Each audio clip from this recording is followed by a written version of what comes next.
This prestigious conference marks a significant milestone in our collective pursuit of sustainable innovation. With the IEEE conference record 65294, GIET 2025 is a global platform where scholars, researchers, and industry leaders come together to explore, exchange, and elevate ideas that define the future of green technologies. This two-day conference, being held on the 8th and 9th of August 2025, is organized by the Department of Computer Science and Engineering, School of Engineering and Technology, GIET University, Gunupur, a campus that thrives on innovation and excellence. Respected dignitaries, brilliant researchers, enthusiastic students, and honored guests, get ready for the 2 days of ideas, inspiration, and transformation, whose presence truly elevates this occasion. Let me take a moment to graciously acknowledge and introduce our servo, Professor P.S. Avadhani, Andhra University, Andhra Pradesh. Dr. Preeti Bajaj, IEEE Council Chair-elect 2025. Professor Jagdish Panda, Director General of GIET University, Gunupur. Dr. A.V.N.L. Sharma, Vice Chancellor, GIET University. Dr. K.M. Gopal, Deputy Dean, Computational Sciences, GIET University. Dr. Raghavendra Kumar, Professor at GIET University. May I now take the privilege of inviting our esteemed dignitaries to kindly step on the dais and take their respective seats of honor. Please, dignitaries.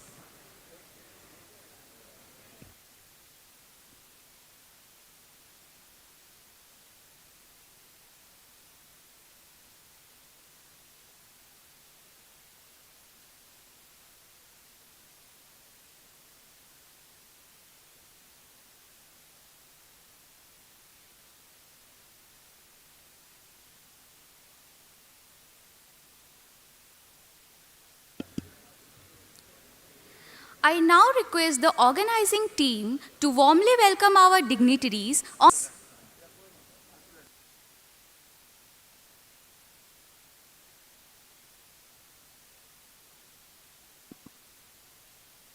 Please, team.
I would like to request a huge round of applause.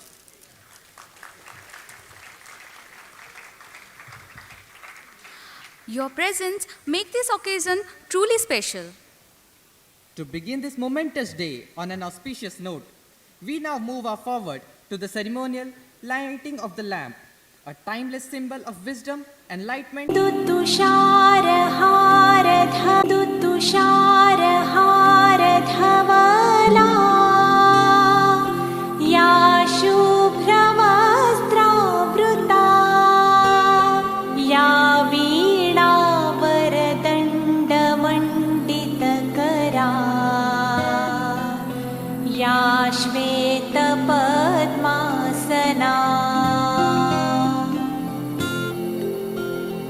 या ब्रह्माच्युत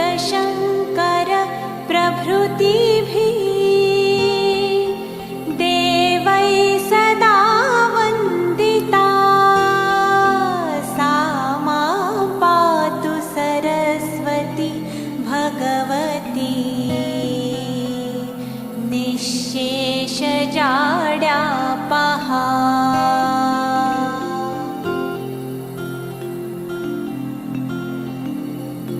शुक्लां ब्रह्मविचारमाम्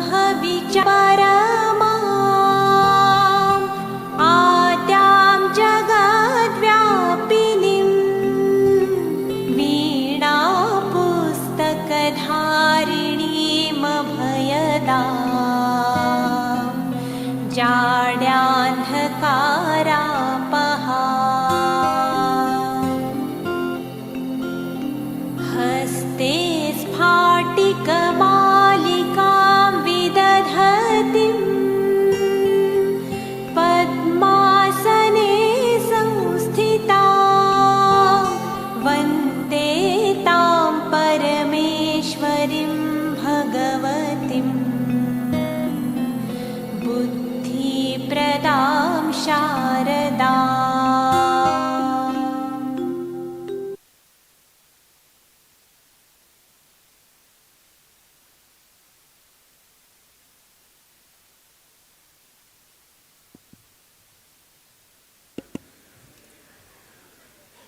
May this light continue to guide our journey towards transformative research and meaningful collaboration, more intelligent and a greener future for all. We are now honored to introduce a distinguished personality and building block of our Department of Computational Sciences, Dr. K. Murli Gopal sir. Currently serving as Deputy Dean and Associate Professor at GIET University's Department of Computer Science and Engineering. He has guided research and co-authored several international publications, contributing meaningfully to emerging technologies in image analytics and hyperspectral imaging. With nearly 2 decades of teaching experience and a PhD from SSS UTMS Bhopal. His expertise spans across big data analysis, image processing, computer vision, and machine learning. Please join me in welcoming Dr. K. Murli Gopal sir, Deputy Dean, Computational Sciences, GIET University, to deliver his address. Please, sir.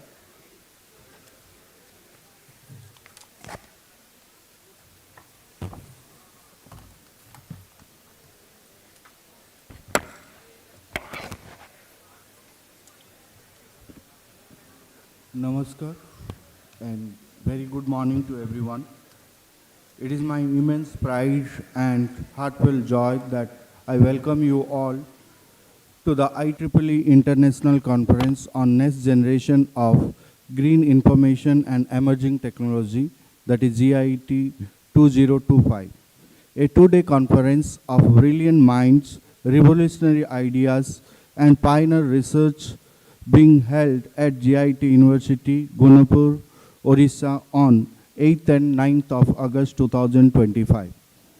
Honorable Chief Guest, Dr. Priti Bajaj Ma'am, IEEE India Council Chair, distinguished guest of honor, Dr. Devabrat Samanta from RIT Kasu, Professor P.S. Avadhani sir from Andhra University, respected President sir, Dr. Satyaprakash Panda sir, respected Vice President Dr. Chandradhoj Panda sir, respected Director General Jagdish Panda sir, respected Vice Chancellor Dr. A.V.N.L. Sharma sir, respected Registrar Dr. N.V. Jagannath Rao sir, esteemed Controller of Examinations Dr. P. Vijay Kumar sir, esteemed Dean SOET Dr. Dulu Patnaik sir, other Deans of Schools, Head of the Department, all session aides, keynote speakers, faculty, authors, students, print and digital media personals. A warm and hearty welcome to you all to the 2025 GIET 2025 hosted by Department of Computer Science and Engineering. This year, GIET 2025 has achieved a new landmark. Out of a massive 1962 papers submitted, spanning wide array of topics in computing, communication, green technology, and AI. Only 176 high-quality research papers have been selected after the peer review process, resulting in a highly being selected after the competitive acceptance rate of just 8%. This elite selection not only reflect the academic excellence of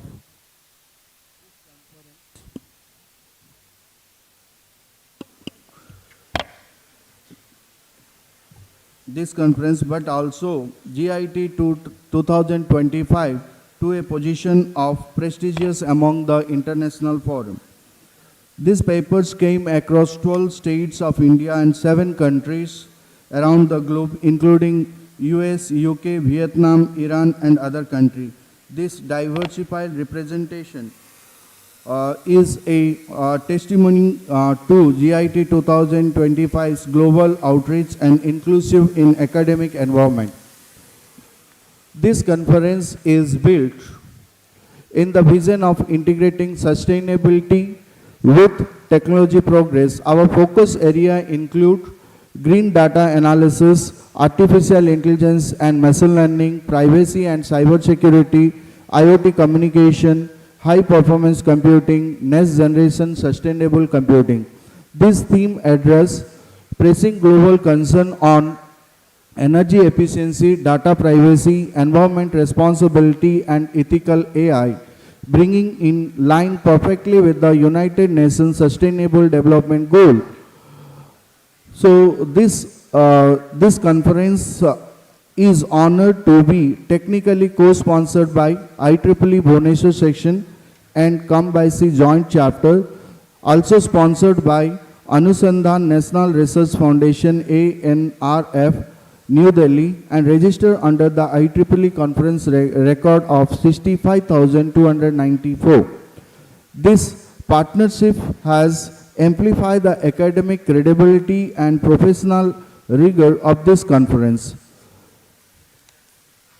We are truly privileged to host distinguished keynote speakers including P. Balaprasad, Chief Innovation Officer TCS, V. Madhu, WinWide Technologies, then Supadhi Aparmeet from Thailand, then Chandrasekhar, P. Chandrasekhar, IIT Bhubaneswar, Niladri Chatterjee, IIT Delhi, Sukmal De, IIT Palkot, T. Vidyasagar, Jelis, USA, T. Umarani, Microsoft Global Black Belt Team, P. Sai Ram, TISRO Labs, and Nilaman Karim, University of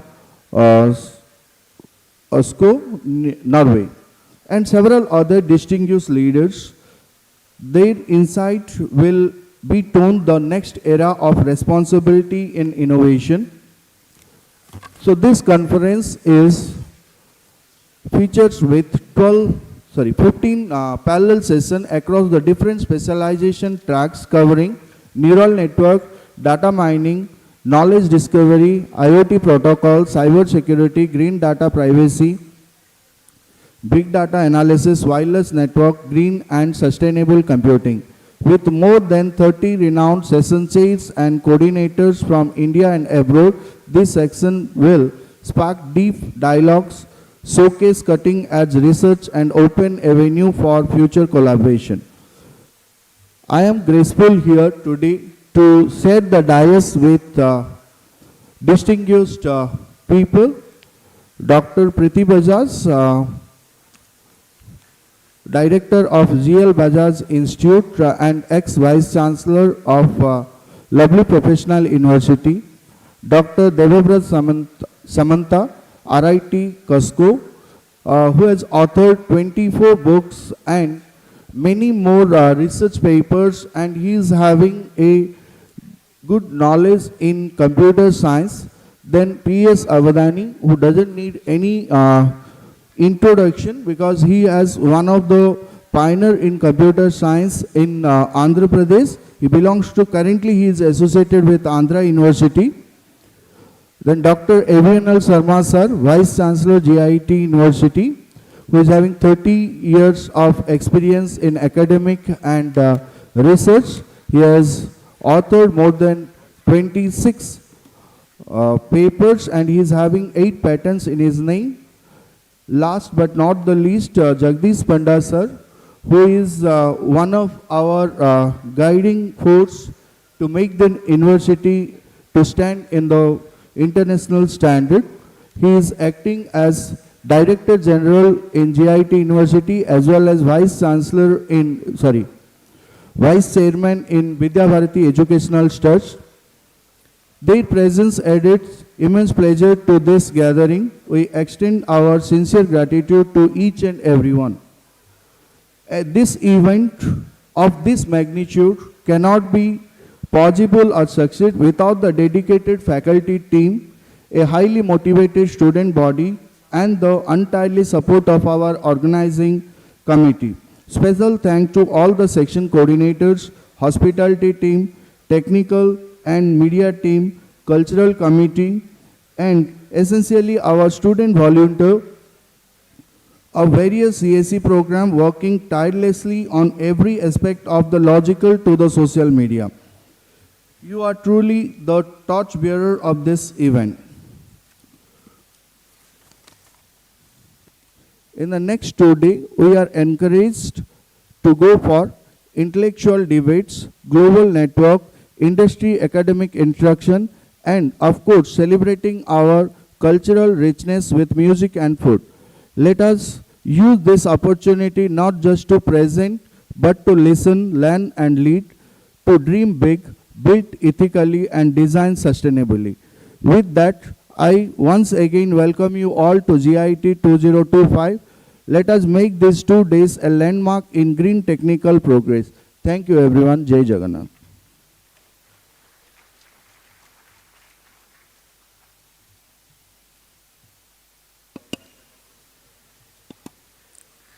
Thank you so much, Dr. K. Mulli Gopal sir, for your thoughtful and inspiring words.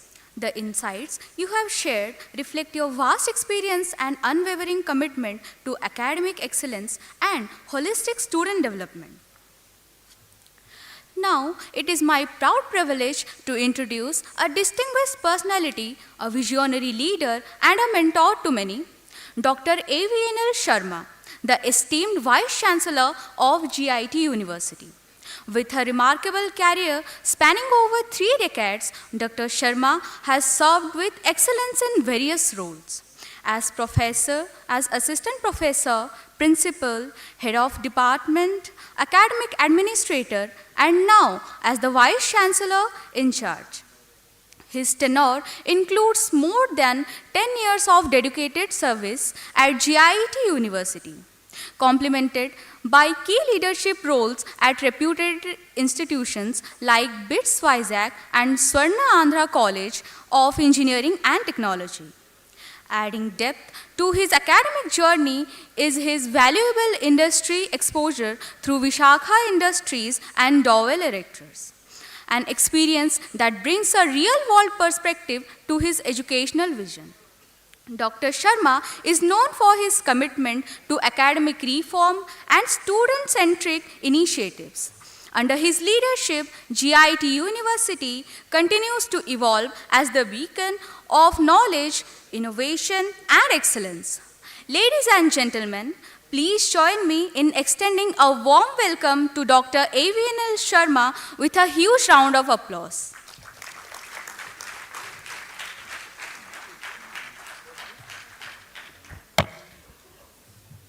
Thank you, my dear students. So on behalf of my management, respected President Dr. Satyaprakash Pandaji, Vice President Chandradhwaj Pandaji, our Director General Sri Jagdish Pandaji,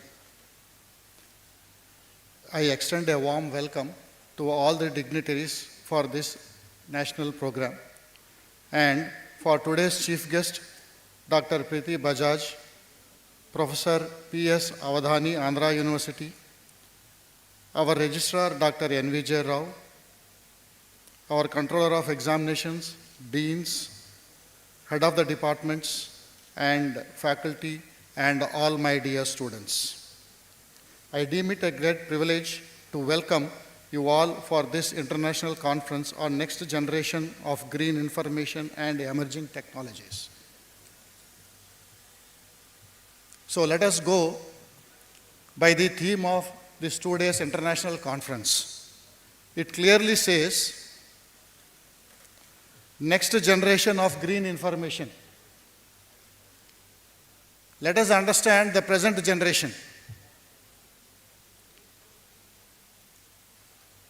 Today, the artificial intelligence is creating a magic in every walk of life. Let us understand, artificial intelligence, it has its roots from decades where the logic and computational methodologies have been evolved over a period of time. It is not a magic. And similarly, just take the other side, the human intelligence. The human intelligence, it is shaped by memory and experience. So AIML, it learns from the data and patterns. And machine learning, it learns by trial and error. So as far as the theme goes by, the entire gamut of today's ICT, it all depends upon the data, or we put it as real-time data, and the training part. Again, the real-time data and the training, the human intelligence comes into picture. So it starts with human intelligence, touches all the technologies, relevant technologies, and end with human intelligence. And there is no end for human intelligence. It goes to beyond. It goes to emerging technologies. As our Dr. Murli Gopal has read out so many emerging technologies, this is where the sustainability comes into picture. So as far as we go by sustainability, the information communication technology,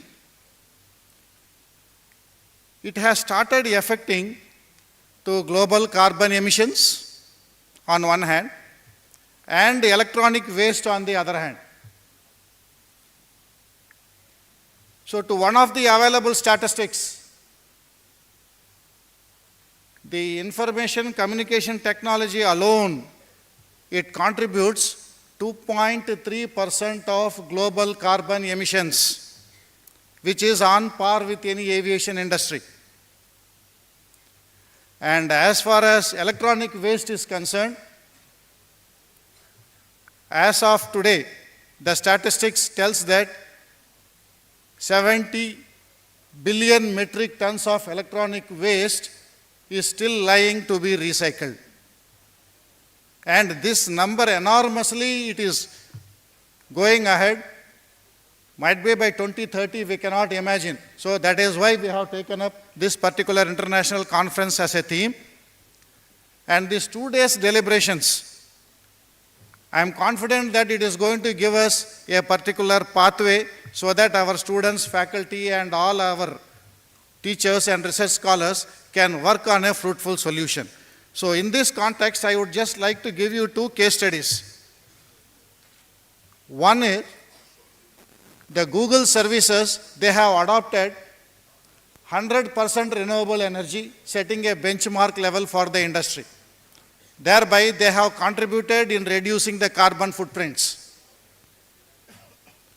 On the other hand, the HP company, they have recycled about 70 million metric tons of ocean-bound plastics into their hardware requirements. Thereby, they are recycling waste into wealth. So these are the notable contributions by these two industries. And on the other hand, I can very clearly tell you, the US alone, it is consuming about 60.5 billion kilowatt hour of power annually. Only the data centers alone. When I say data centers alone, all its associated applications, which is almost, to my knowledge, it is equivalent to about 6.5 million houses of power consumption. So at this magnitude, this is the right time that all our hardware, software professionals who are associated with the services sector, it is high time for you to think about how to minimize all these activities in the coming generations so that ultimately our earth planet is safeguarded from poisonous gases and a room for everyone to live happily. Thank you one and all for this opportunity.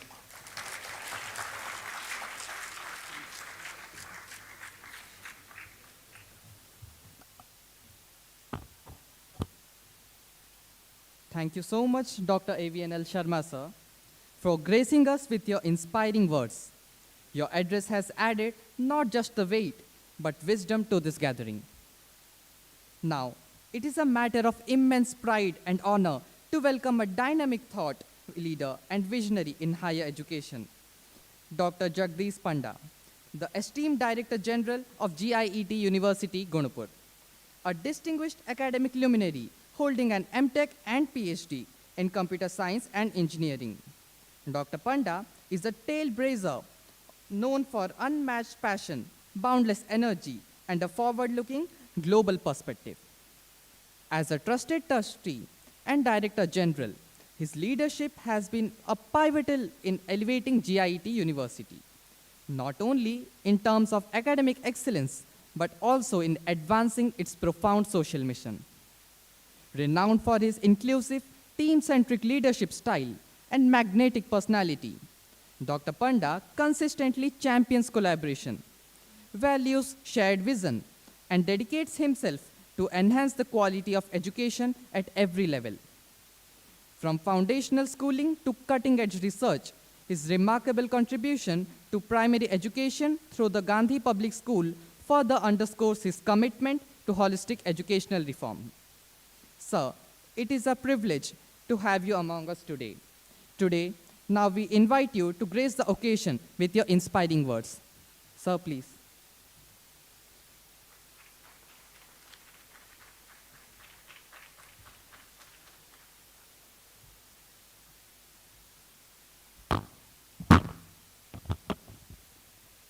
Good morning, everyone. Namaskar, ma'am. Namaskar, sir. Respected Chief Guest, Dr. Priti Bajaj. Respected distinguished guest, Dr. P.S. Avdhani, sir. Respected Dr. Devabrata Samanta, sir. Our VC, Dr. Sharma. Registrar, Dr. Rao. Deputy Dean, Dr. Gopal, faculty, research scholars, students, industry delegates, and members of the organizing committee. Welcome you all. It is with immense pride that I welcome you to the 2025 International Conference on Next Generation of Green Information and Emerging Technology. A significant milestone in GIET University is the ongoing journey towards academic and research excellence. It is technically co-sponsored by IEEE Bhubaneswar and is graciously supported by the Anusandhan National Research Foundation, New Delhi. The central theme, Next Generation of Green Information and Engineering Technology, reflects one of the most pressing technologies and promising opportunities of our time, how to harness the transformative power of innovation while safeguarding the planet that sustains us. We stand at the forefront of technological innovation, artificial intelligence, quantum computing, Internet of Things, cloud and edge computing, advanced communication systems, and renewable energy solutions that are reshaping economics, societies, and the very way of our life. The vision of this conference is clear: to integrate innovation with environmental rewardship. Green information technology are no longer a niche. They are at the very core of our global technological future. Over the next 2 days, GIET 2025 will serve as a dynamic platform for acknowledged exchange, collaborative research, and innovation. This is not merely about presenting research outcomes. It is all about embracing research responsibility. At GIET University, our mission has always been to bridge the gap between academic excellence and social needs. We have nurtured an environment that fosters interdisciplinary research, industry-academia partnerships, and innovation-driven entrepreneurship. Our faculty and students are engaged in projects ranging from energy-efficient computing and AI-powered environmental monitoring to green robotics, all aligning with the United Nations Sustainable Development Goals. GIET 2025 is a natural extension of this commitment. By hosting this conference, we reaffirm our belief that academic platforms must address the world's most urgent issues. As we explore emerging technologies, we must also acknowledge the paradox of progress. While technology can heal the planet, I urge each delegate, researcher, and student to encourage as an active contributor and seek interdisciplinary collaborations that grow into joint projects, funded research, or impactful startups. On behalf of GIET University, I extend my warmest welcome to all dignitaries, delegates, and participants. Thank you all.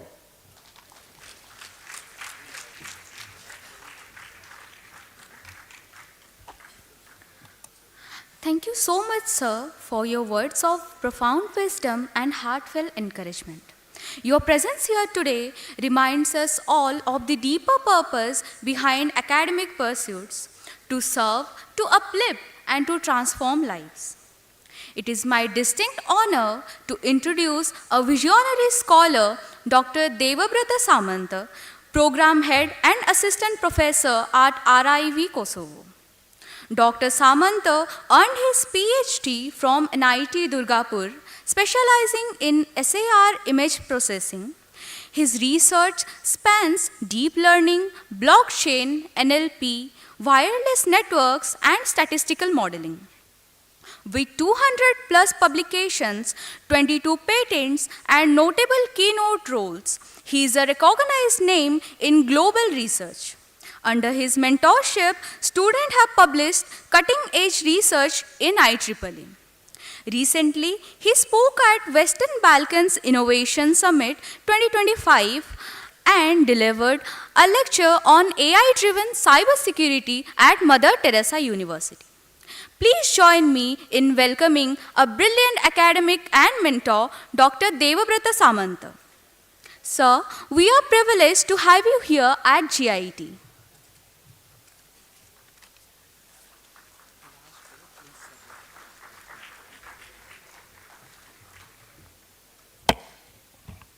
Good morning. It's my privilege to be the part of this prestigious IEEE conference. Respected Vice Chancellors of the dais, on the dais. Today, lot of galaxies here. Today you are not a students, all you are the part of researchers. And basically I came from Kosovo to here to create a bridge between European environment to Asiatic environment. Either it is research, either it is academicians or the funding opportunities. And today morning when I inside the campus is really amazing. One comment on that. Basically in the childhood we learn that Guru Bamba, Guru Vishnu, Guru Deva Maheshwara. But exactly you are the part of the Gurukul, the is amazing Greeny campus. Thank you for that management, that how they maintain this process. It's really Thanks for these wonderful infrastructures. It's not only the management, for the students also, they can maintain their cultures, that ragging free, tobacco free, what exactly we discussed a few minutes in the campus with the registers. And I know Preeti ma'am, the smiley face, she was very strict in the neck, very strict. So after the madam visit, always the some university, they invite me to give the solutions. Thank you ma'am to the part of this conference.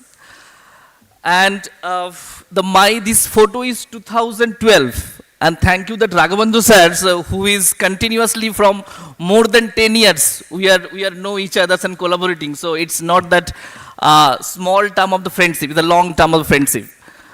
Thank you, I'm really impressed for that. Before lunch, we have the keynote speaker. Basically, today I will select few students and the faculty member to come out in my research, in my team. So welcome you in the part of this prestigious conference. And last of all, I don't know who created the name. The conference name is GIET. So basically, for this creating this name, the Google search engine, your university name search automatically its rating is increased. So thank you who create the name, university name and the conference name are same. So this is already your thinking capacity is next level, next generation. So thank you who is creating this prestigious name of the conference, same as the university names, is very good, very, very attractive way to improve the both quality process. And yesterday night, midnight, I came in the long distance, long journey. It's venue to menu, everything I really impressed. It's very amazing place. Thank you. This couple of 2 days, hopefully we can come out some fruitful collaborations, research outcomes, and welcome you to be the part of this conference. Thank you all.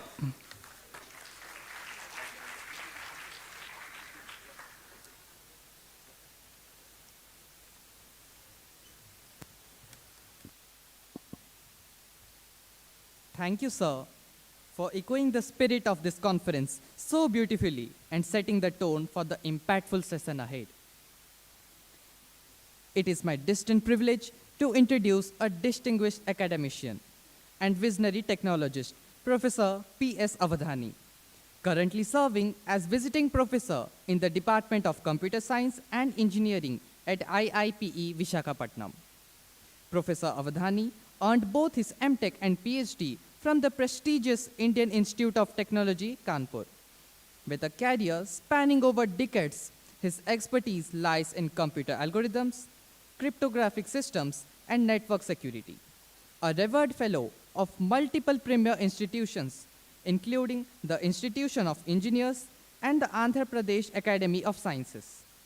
Professor Avadhani has held key leadership roles in academic circles and contributed extensively through high-impact publications, editorial responsibilities, and national research guidance. From guiding the next generation of computer scientists to spearheading innovations in cybersecurity and encryption, his contributions echo across the research labs, lecture halls, and professional societies.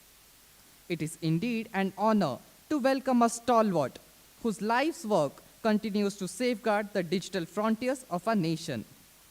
We are privileged to have you here, sir, at GIET 2025. Sir, please.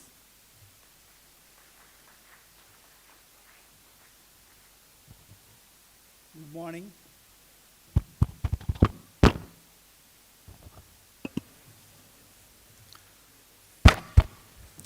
Respected dignitaries on the dais,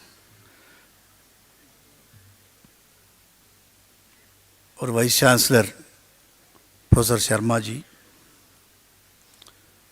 and Director General, Dr. Jagadish Panda ji, and today's chief guest, Madam Dr. Preeti Bajaj,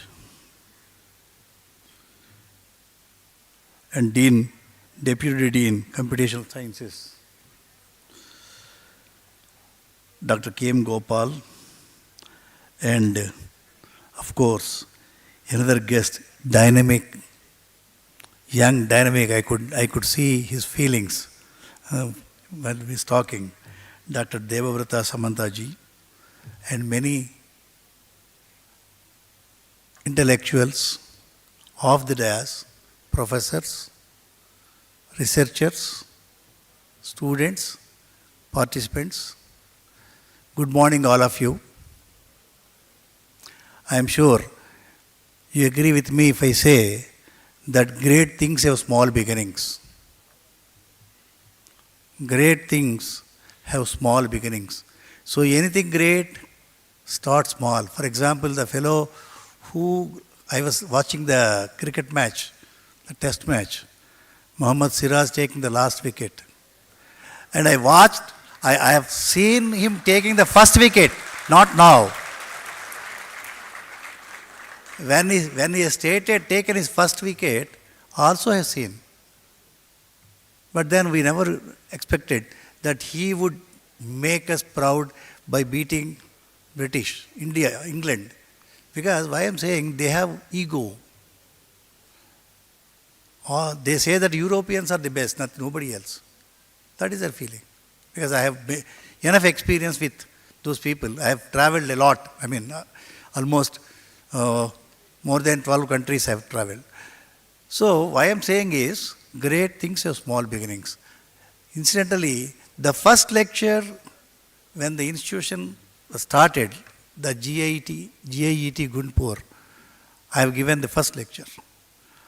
Now you can see it's a big university, and then many intellectuals, many students, many conferences, many things happening.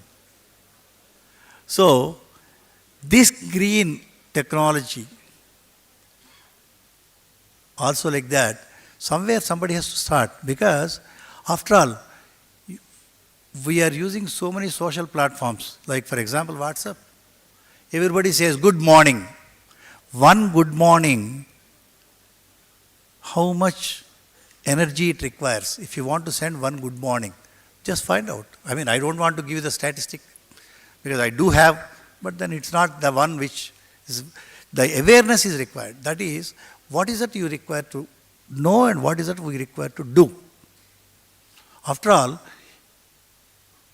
any transaction, whether UPI or whether any other transaction, you get an OTP, one-time password. So how many OTPs are going every day? What is the communication? How much it is happening? And how much it costs in terms of environment, in terms of energy, in terms of your time, in terms of your other aspects. So, this is the problem. As rightly said by our Vice Chancellor, another interesting and important issue is disposal of the electronic waste. So how do you get out of that? The other day I was in Hyderabad last week. So happened, I was talking to some of the students of one engineering college. They said that they get laptop for 5,000. They are getting laptops for 5,000 rupees. I said, how come? They said that, sir, you go to the shop, they will give you. But there is no guarantee that they will not give you any guarantee, but it works. It works for 1 year, minimum. But then, if it failed, the next day itself, they don't return any money. So that risk is there. Then I asked him, how come it is happening? I went and talked to that fellow also. He said, sir, my brother is there in US. He will ship a shipload of laptops and other equipment to me, so that when I get them here, I do minor repairs and sell it. So seems to be that you are getting a laptop for 5,000, but then what is happening is e-waste is being dumped here. What they do is, what he said was, supposing some part in one laptop is not working, we replace with another one in the other laptop and then make it work. Fine.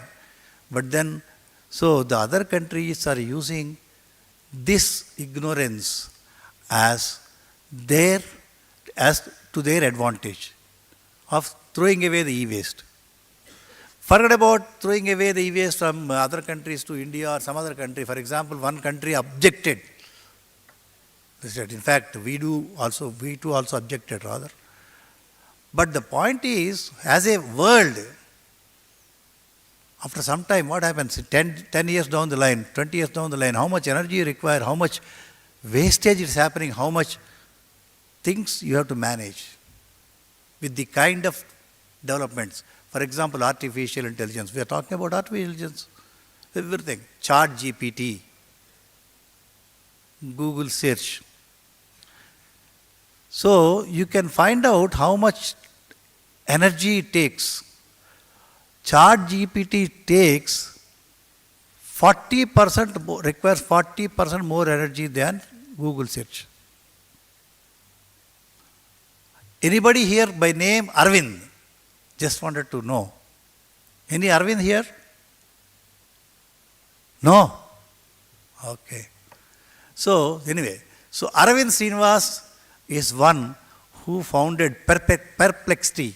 You find out, you just Google it, you'll come to know. That's only for the students, it's an exercise. However, so now the green technologies requirement is there. How do you reduce? How do you optimize? How do you utilize? How do you make it possible to consume less energy? After all, as long as energy is abundant, we use it. But then what about its implications? For example, whenever something is scanned, we are scanning many things. Incidentally, just now I have scanned my mobile, with my mobile phone, I have scanned the madam's phone number. So, it is a small scan. But assuming that you are traveling by air, in an airport, you have to scan your, what do you call, luggage. How much energy it takes, what are the negative things there. So naturally, the rule says that person should be 2 feet away from that. 2 feet away. If you are nearer, the radiation effect will be much higher, leading to cancer. But we don't follow that.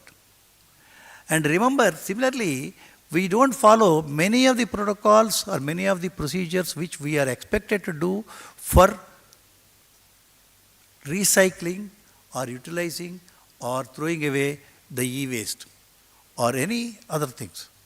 For example, people might suggest that, okay, you are reducing the pollution by using electric cars, this, that, and so on. Now, driverless cars, autonomous cars.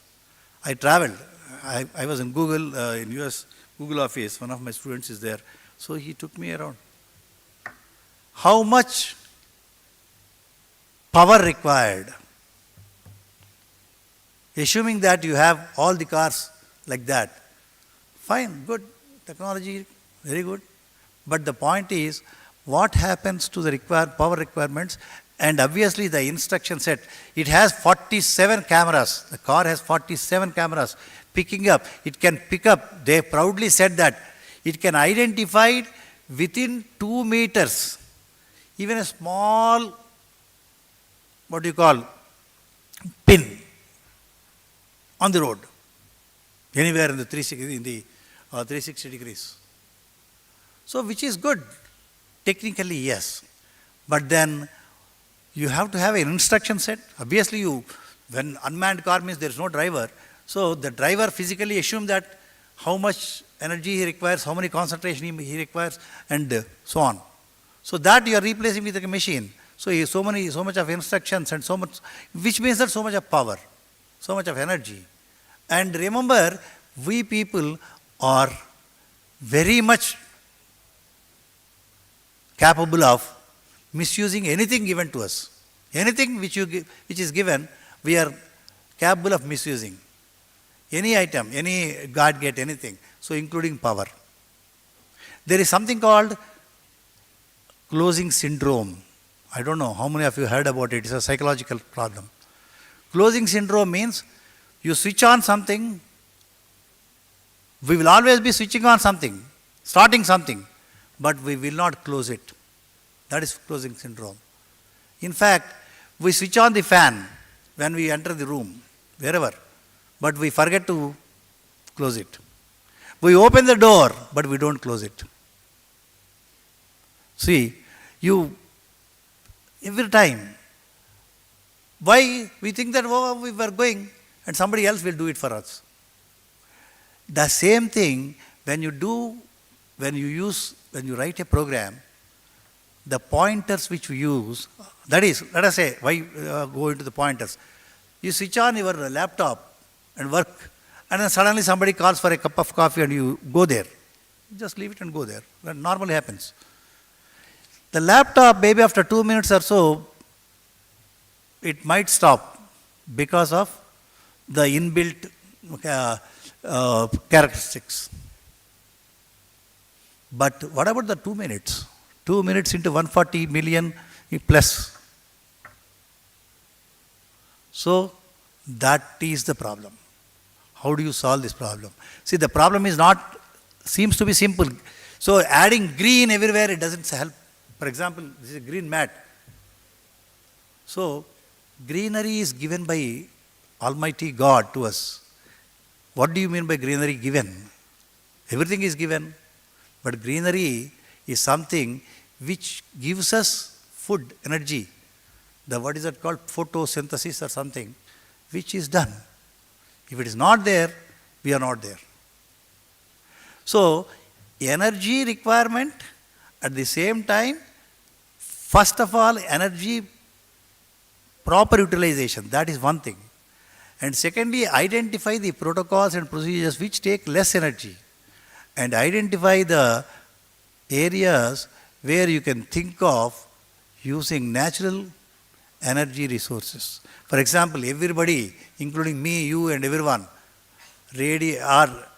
dissipate energy. This point is when Sir C.V. Raman and Chandrasekhar, both Nobel laureates, when they are traveling to Raman to receive his Nobel Prize and Chandrasekhar to join in master's program. They were on ship deck. They were looking at the stars. Then Subramanian Chandrasekhar is nephew of Sir C.V. Raman. C.V. Raman, Nobel laureate at that time. Subramanian Chandrasekhar, after that he got Nobel Prize, obviously. And he asked, it seems stars are shining. It means that they are dissipating energy. It means that stars should die.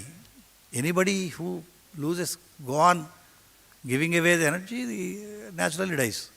So then there was a discussion, obviously, ultimately led to Chandrasekhar's limit. So why I am saying, and for which he got the Nobel Prize also. What I am trying to say is, energy requirements. Everybody is afraid of AI taking away our jobs, AI taking away our lives, AI controlling our lives. In fact, already we are controlled. See, we are controlled by this. Everybody is controlled by this. This is an AI tool. Don't say that it's not an AI tool. It is.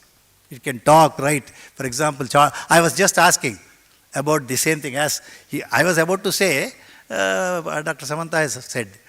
So GIET, I just wanted to see.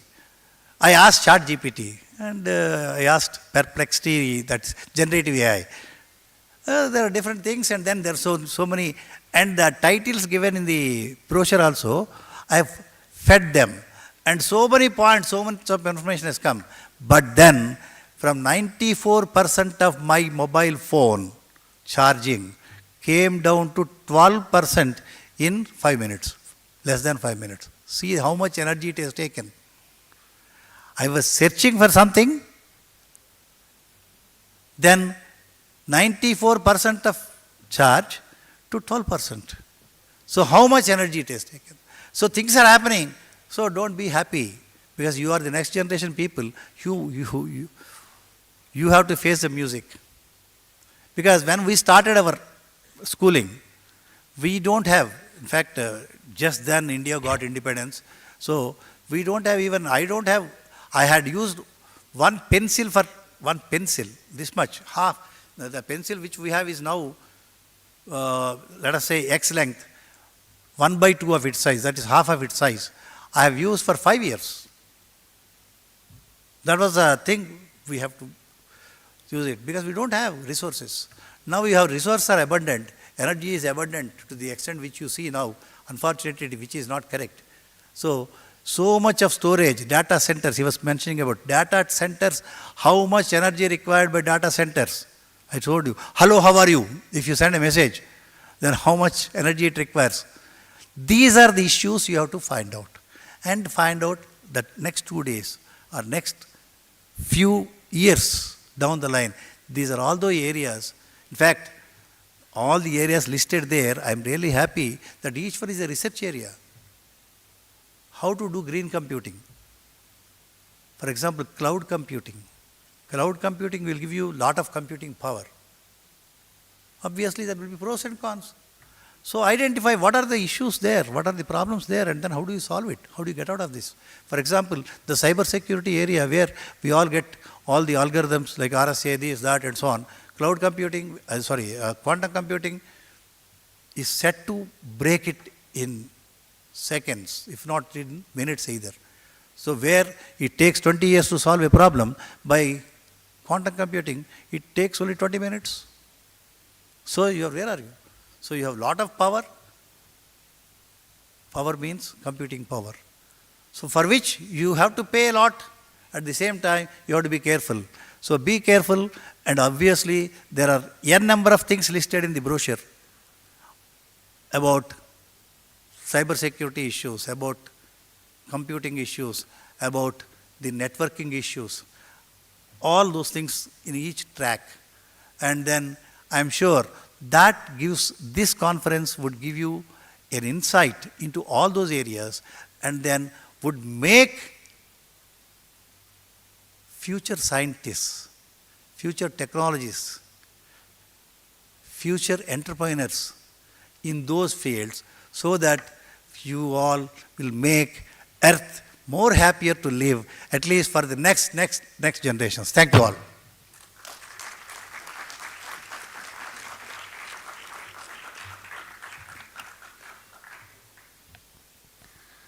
Thank you so much, Professor P.S. Avadhani, for your enlightening address and deep insights into the evolving worlds of computer science and cybersecurity.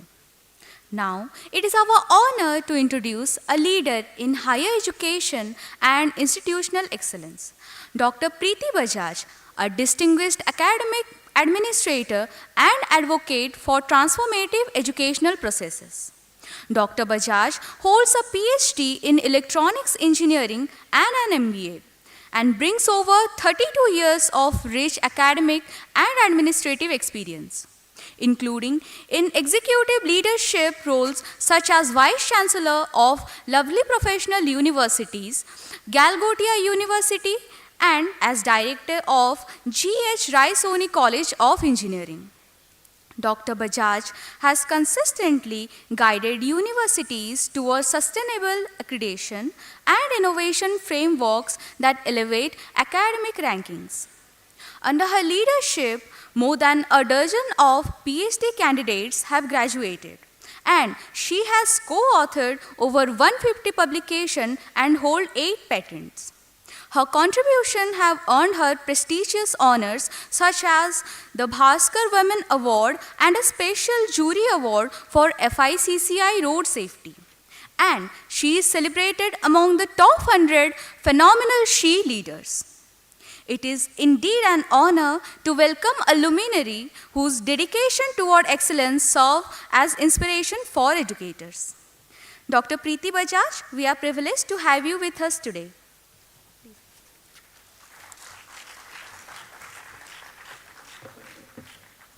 Thank you so much for such an elaborative introduction, which I am not used to.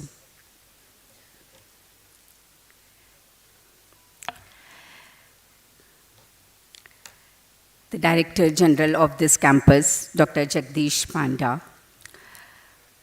the chief guest with whom I am sharing dais, Professor P.S. Avadhani, who the former Vice Chancellor for Andhra University and former Director for IIIT Agartala.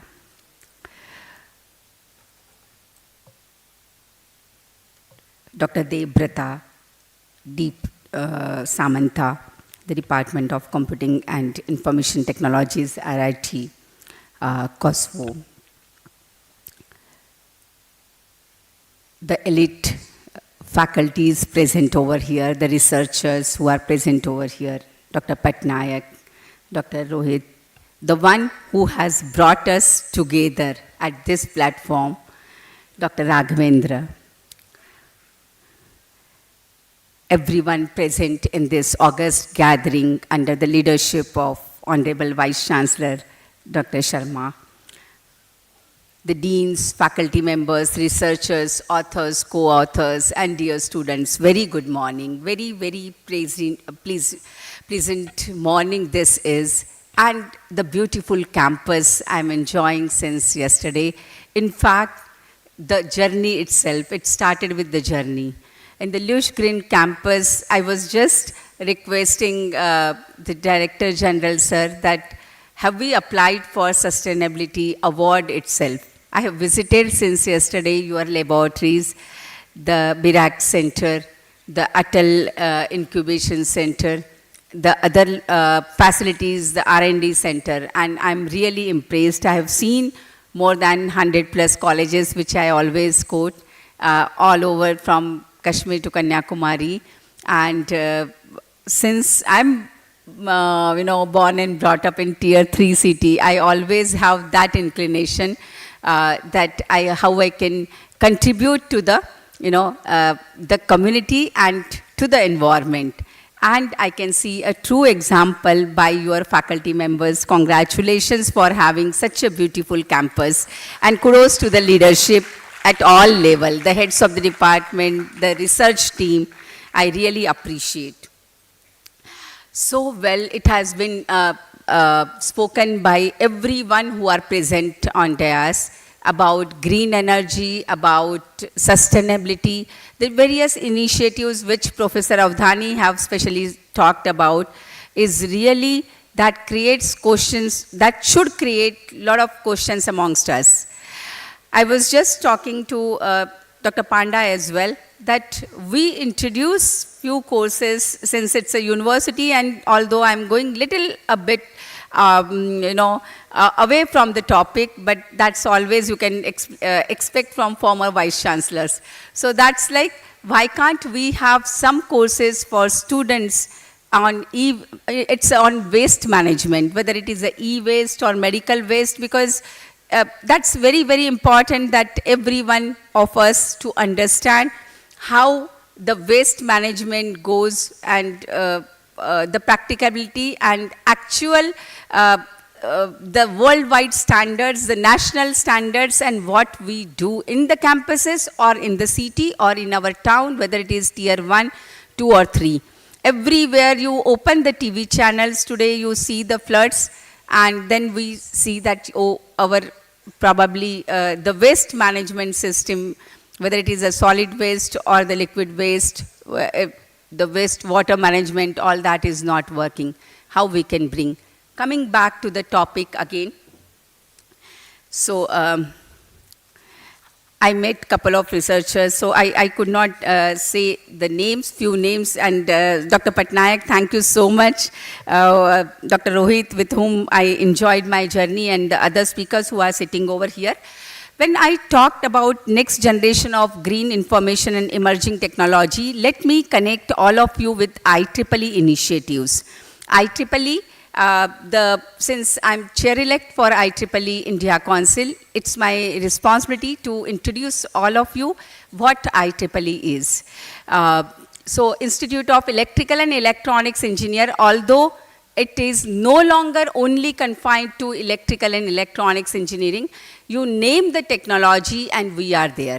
With 39 different societies and the more than 10 the technical councils which we have, we are almost into right from robotics to transportation to sustainability to green technology, computing, Every field, whether it is computational intelligence, you will find IEEE presence and their standards to be there. And it is high time that students who are studying engineering and non-engineering as well, they should understand their responsibility towards the technology and the sciences as well. There are a couple of initiatives of IEEE at global level, and that I would like to address as well. I just thought of it's a good platform wherein I can talk about these initiatives. So, IEEE contributes lot of standards. How many years of presence of IEEE is there? So last year in 2024, we celebrated 140 years of existence of IEEE. So this is 141, year of IEEE. IEEE contributes to all the standards, whether you talk about 5G, you talk about 6G, on initiatives and standards are being developed by IEEE. So IEEE have many standards on green computing as well. So IEEE Green ICT Initiative. You can join these community, there is no fee even. These are some technical communities which you can join and you can contribute your research, you can form networking. So the initiative is dedicated, this IEEE Green ICT Initiative is dedicated to develop the holistic approach to sustainability by incorporating green matrix into various technical domains. It is focused on creating standards for calculating near real-time emissions of ICT infrastructure, for which Dr. Avadhani just talked about, and for evaluating the energy efficiency of communication signal waveform. And these are not abstract ideas, but these are fundamental blocks which he started talking about. The IEEE Standards Association on Sustainability is also there, which we can join. From advancing green technologies to improve the data governance and privacy for citizens, many IEEE standards support these three pillars of sustainability: economics and environmental and social. So when the examples of like 3D scanning was given, huge data. Now, if we have shifted ourselves from core to computing, everywhere you will find data center. If you have data centers, lot of energy would be there. How you will take care of that energy which is being emitted from data center? So again, for this, to take care of that, more energy consumption would be there. So that cycle, how you will take care of, lot of standards are there which takes care of. So basic three principles are economics, environmental and social. I'm just giving a official knowledge about the societies and communities which exist in this globe on sustainability, so that at least you can go through and you can connect, few of you can connect. The societies and technical committees, so IEEE Computer Society, which is a key player, that has IEEE Transaction on Sustainable Computing, which is a premier forum. IEEE Power and Energy Society, PACE, which is again there, which is very, very active, and huge funding is available if we have a chapter of the same. IEEE Geoscience and Remote Sensing Society, which is again related with this. There are forums and conferences, the conferences which are annual big society conferences on sustainability. So IEEE International Conference on Sustainable Computing and Communication, it is SustainCom, a very premier conference on sustainability. IEEE forums on smart and green technologies, and IEEE frequently host. In fact, 2023 year was a year declared by IEEE then President, Mr. Saifur Rahman, on sustainability and climate change, and many of us have joined that. So a lot of publications are also there, and those transactions and journals which are there on sustainable computing, and special issues and magazines are there, like IT professionals, which are linked to sustainability. So in nutshell, IEEE would give you lot of exposure on climate change, which is on its thrust area. And apart from that, lot of initiatives on sustainability. And in IEEE India Council, I was founding vice chair for sustainability. I set up some of the committee members, some initiatives on SDGs. And 2024 was the first committee on sustainability. under IEEE India Council, and this year the committee have, my successor has taken the charge, and Professor Pon Kumaran from IEEE Madras section is the Vice Chair for Sustainability, and I'm sure you can organize the programs. Lot of initiatives I can see in this campus, and Chennai is not that far as we can see, and lot of programs he's organizing. You can take advantage of the same. Coming to just 1 or 2 minutes, I would like to give my opinion on this conference and the topics which have been chosen. I worked in intelligent transportation all my life, and intelligent transportation, although I have started with, but now it's all about sustainable transportation. So smart city will not be smart city until and unless we will take care of sustainable transportation, that I strongly believe. I was talking about tier 2 city from where I belongs to, so Nagpur. And the first experiment in India was done for metro, and it was solar metro, which is there at Nagpur. But the impact I'm just telling, irrespective of any political background. So the metro was designed, the best technology is there, and it's on solar. But because Nagpur is, that way it's a very small city.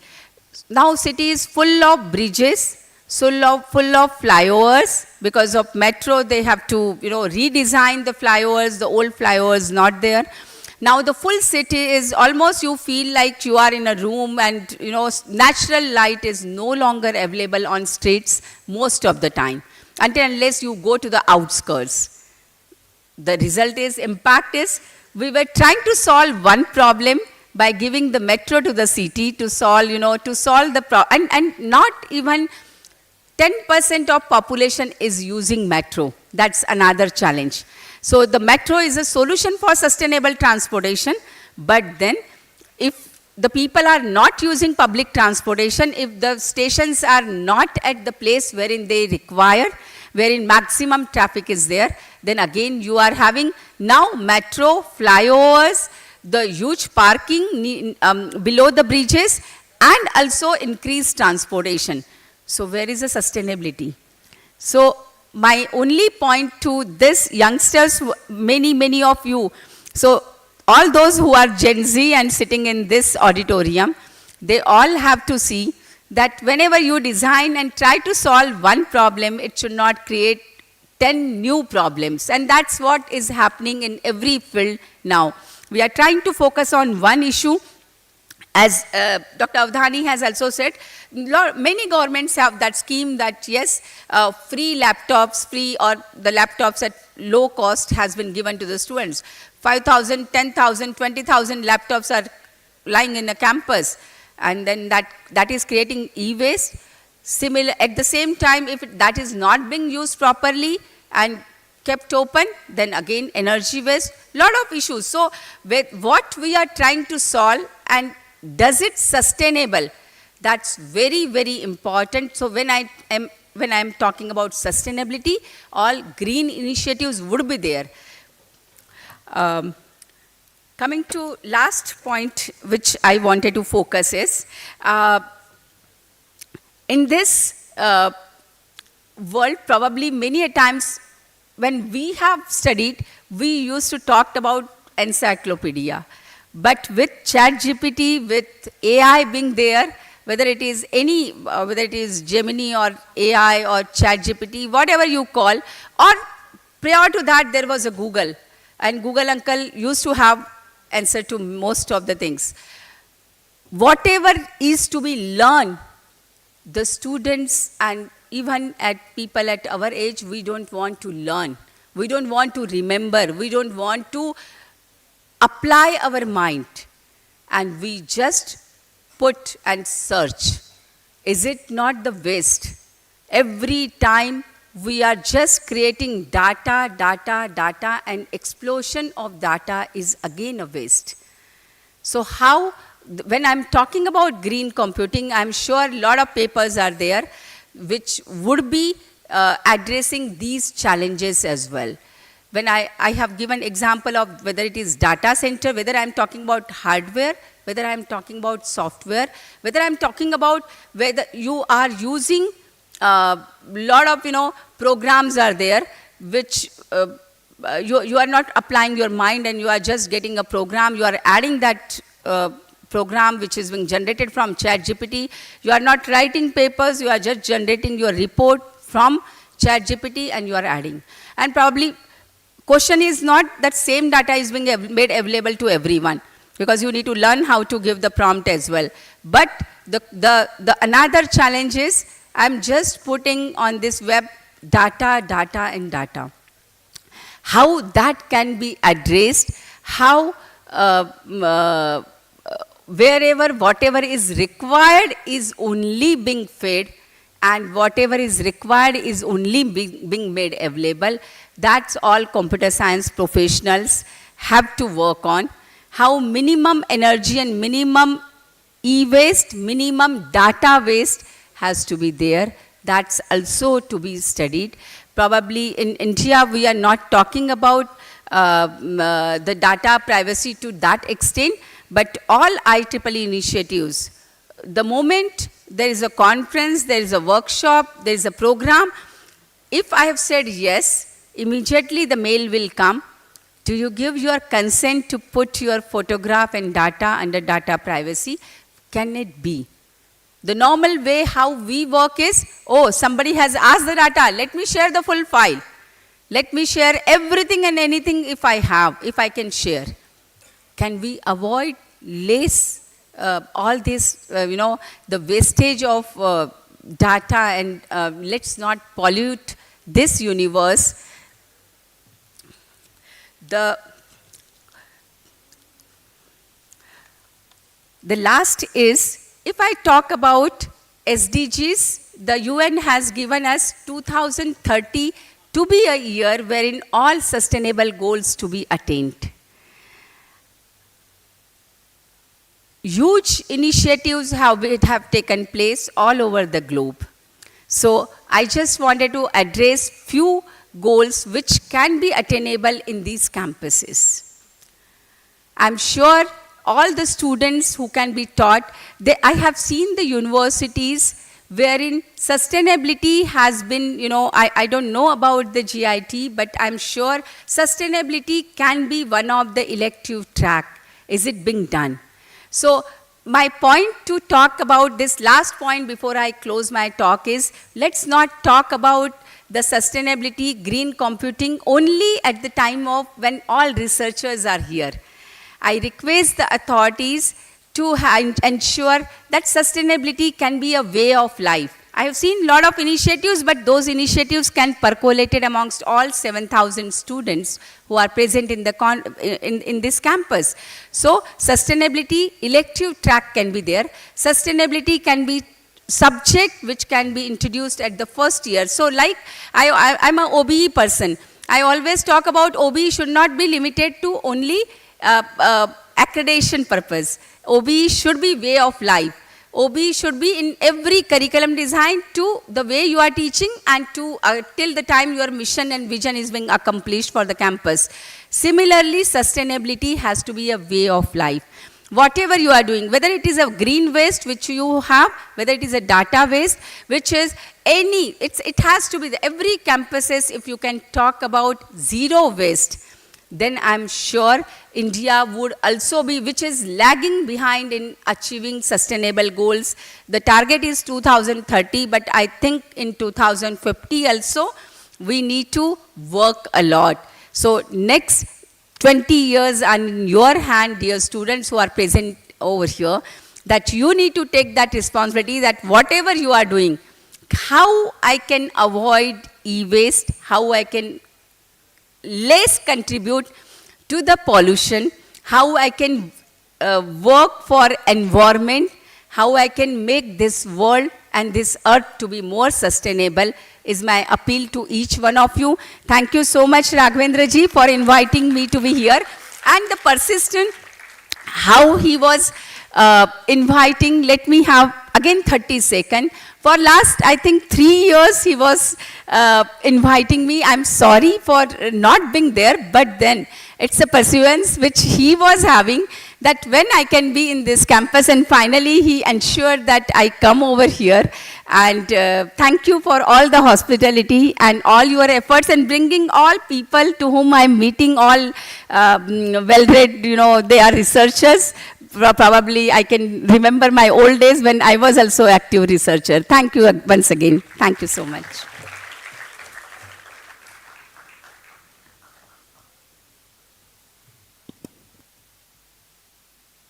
Thank you so much, ma'am, for your invaluable insights and leadership wisdom. We are deeply grateful, ma'am, for gracing us with your time and guiding presence. Now, may I kindly request the organizing team to now come forward and present the conference T-shirts and proceedings to our esteemed dignitaries. Let this small gesture carry out with sincere gratitude for their presence, guidance, and support throughout this event. Team, please.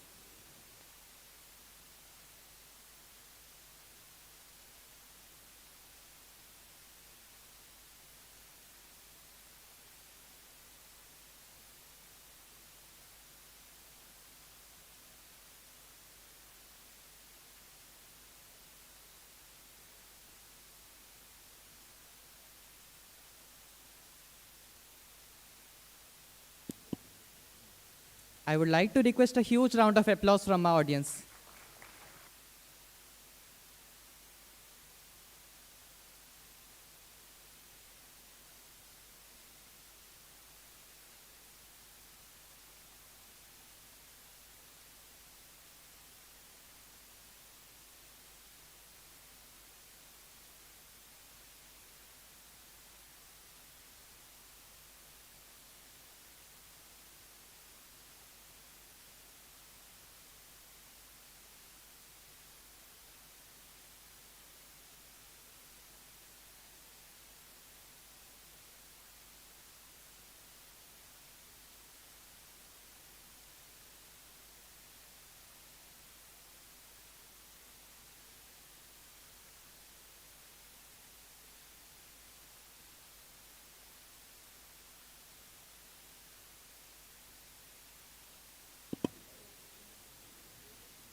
Thank you, dignitaries. We now move on to a special moment.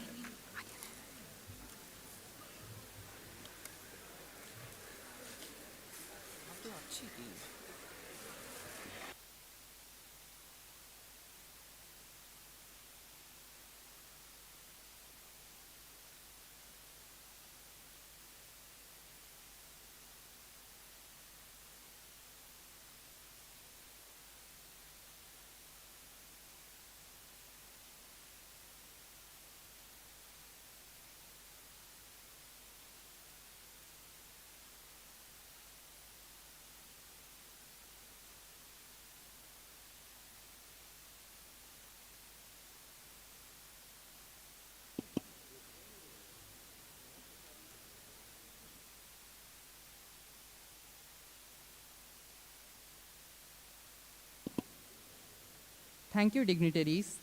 We now move on to a very special moment, the Felicitation ceremony. As a token of our deep appreciation, we take this opportunity to honor our esteemed dignitaries for their gracious presence and valuable contributions to the inaugural session of GIET 2025. We request everyone to kindly join us in extending a warm round of applause as we invite our dignitaries on stage to felicitate our respected guests. To begin with, we invite Dr. Jagdish Panda to kindly felicitate Ma'am Preeti Bajaj.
Now, we request Dr. Avinal Sharma sir to do the honors and felicitate Professor P.S. Avadhani as a gesture of appreciation from the GIET University fraternity.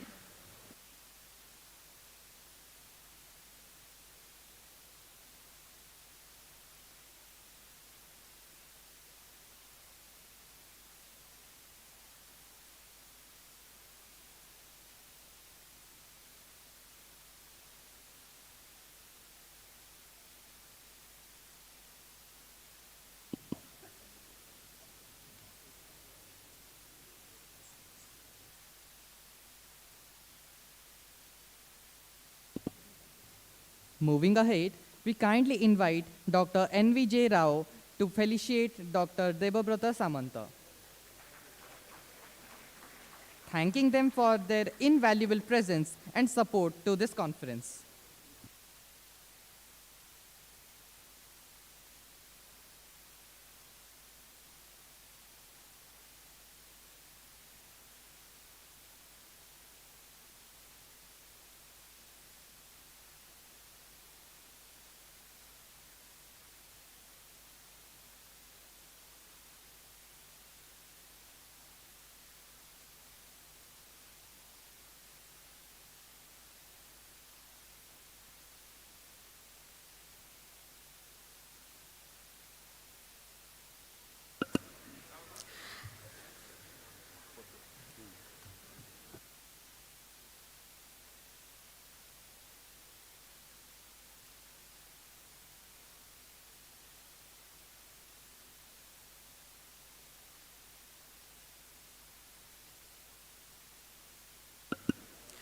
Now, we extend our sincere thanks to all our dignitaries for doing the honors.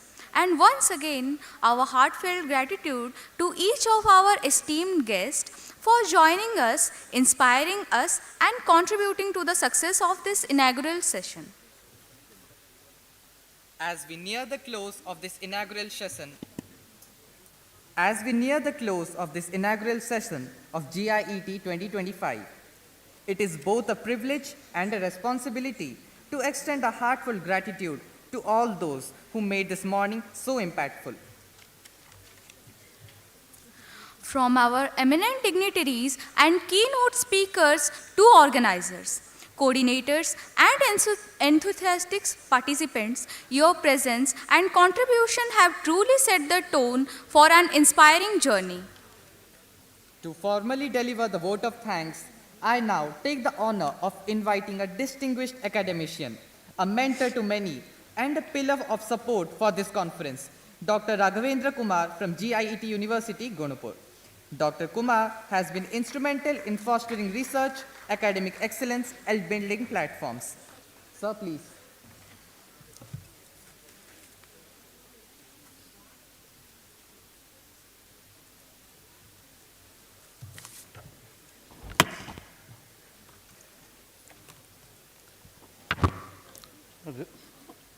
Respected Chief Guest, Dr. and Professor P.S. Avadhani, Professor from Andhra University, respected Dr. Preeti Bajaj Madam, IEEE India Council Chair 2025, respected guest Dr. Debabrata Samanta Sir, Department of Computing and Information Technology, RIT Kosovo, respected President Sir, Professor Dr. Satyaprakash Panda Sir, GIET University, respected Registrar Sir, Dr. N.B.J. Rao, GIET University, respected Vice Chancellor, Professor Dr. Avinal Sharma Sir, GIET University, respected Director General Sir, Professor Dr.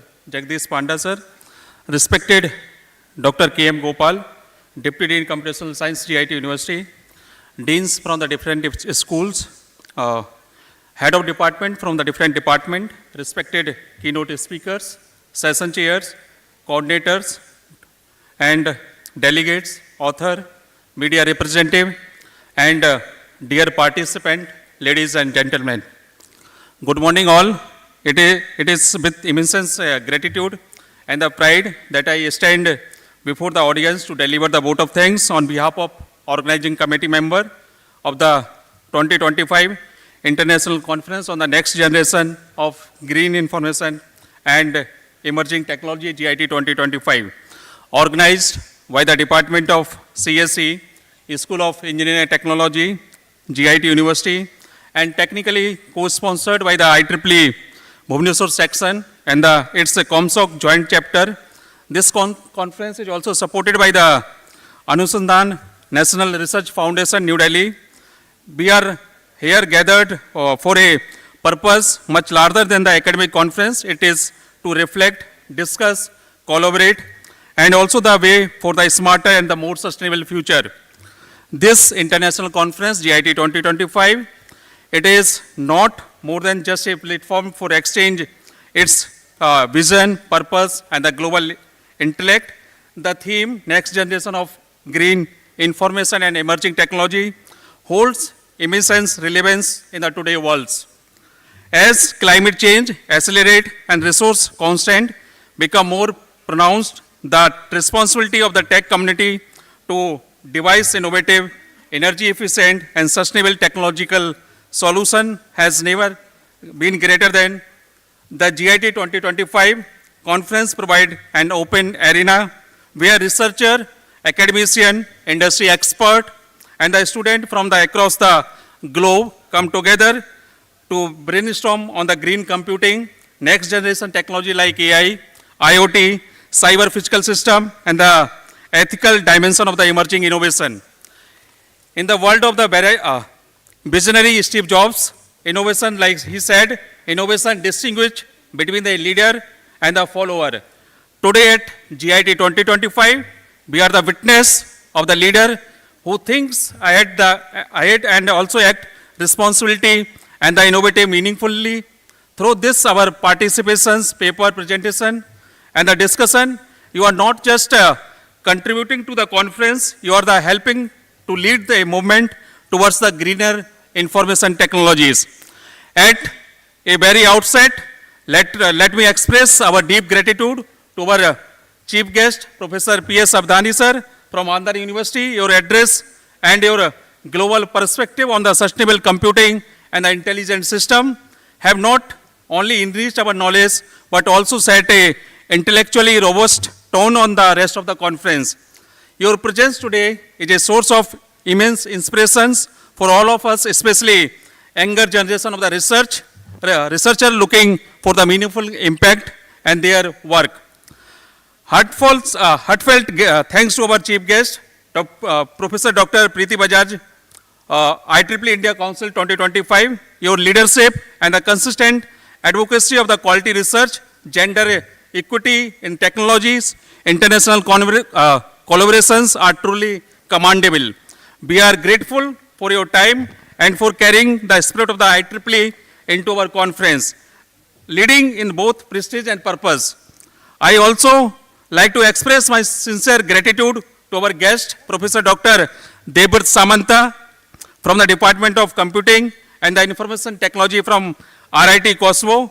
Your visionary insight into technology are truly commendable, and your effort in the fostering collaboration between the European countries and India are highly appreciated. Each of you brought as distinct and perspective on emerging trend, whether it was convergence of the AI and the sustainability, advance in cyber physical system, or the challenge in the real world deployment. Your knowledge and commitment are assets to the entire research community, and your participation has uplifted the structure of the GIET 2025. My deepest gratitude also goes to the respected Dr. Abhinil Sharma sir, Vice Chancellor, GIET University. Your scholarly wisdom and the leadership has guided these institutions to the newer heights. Your words today serve not only the formal address, but as a roadmap for the visionary academic evolution. To our respected President sir, Professor Dr. Satyaprakash Panda sir, and the Vice President, Professor Dr. Chandra Panda sir, GIET University, thank you for your unwavering administrative support and for nurturing a culture of innovation in GIET University. Your foresight and encouragement are driving force behind our capability to host such globally significant conference. I am also deeply thankful to our Director General Sir, Professor Dr. Jagdish Panda Sir, for your inspiring words on technological advancement and your unwavering contributions toward the growth and development of the academic and the research ecosystem. A special acknowledgement also goes to our respected Registrar Sir, Dr. NBJ Rao, GIET University. Sir, your behind the GIET University 2025 conference coordinations and the critical administrative support were helpful for the smooth executions for this mega conference. To our respected Dr. KM Gopal Sir, Deputy in Computational Science, GIET University, your foundational role in planning, organizing, and executing this conference is deeply acknowledged.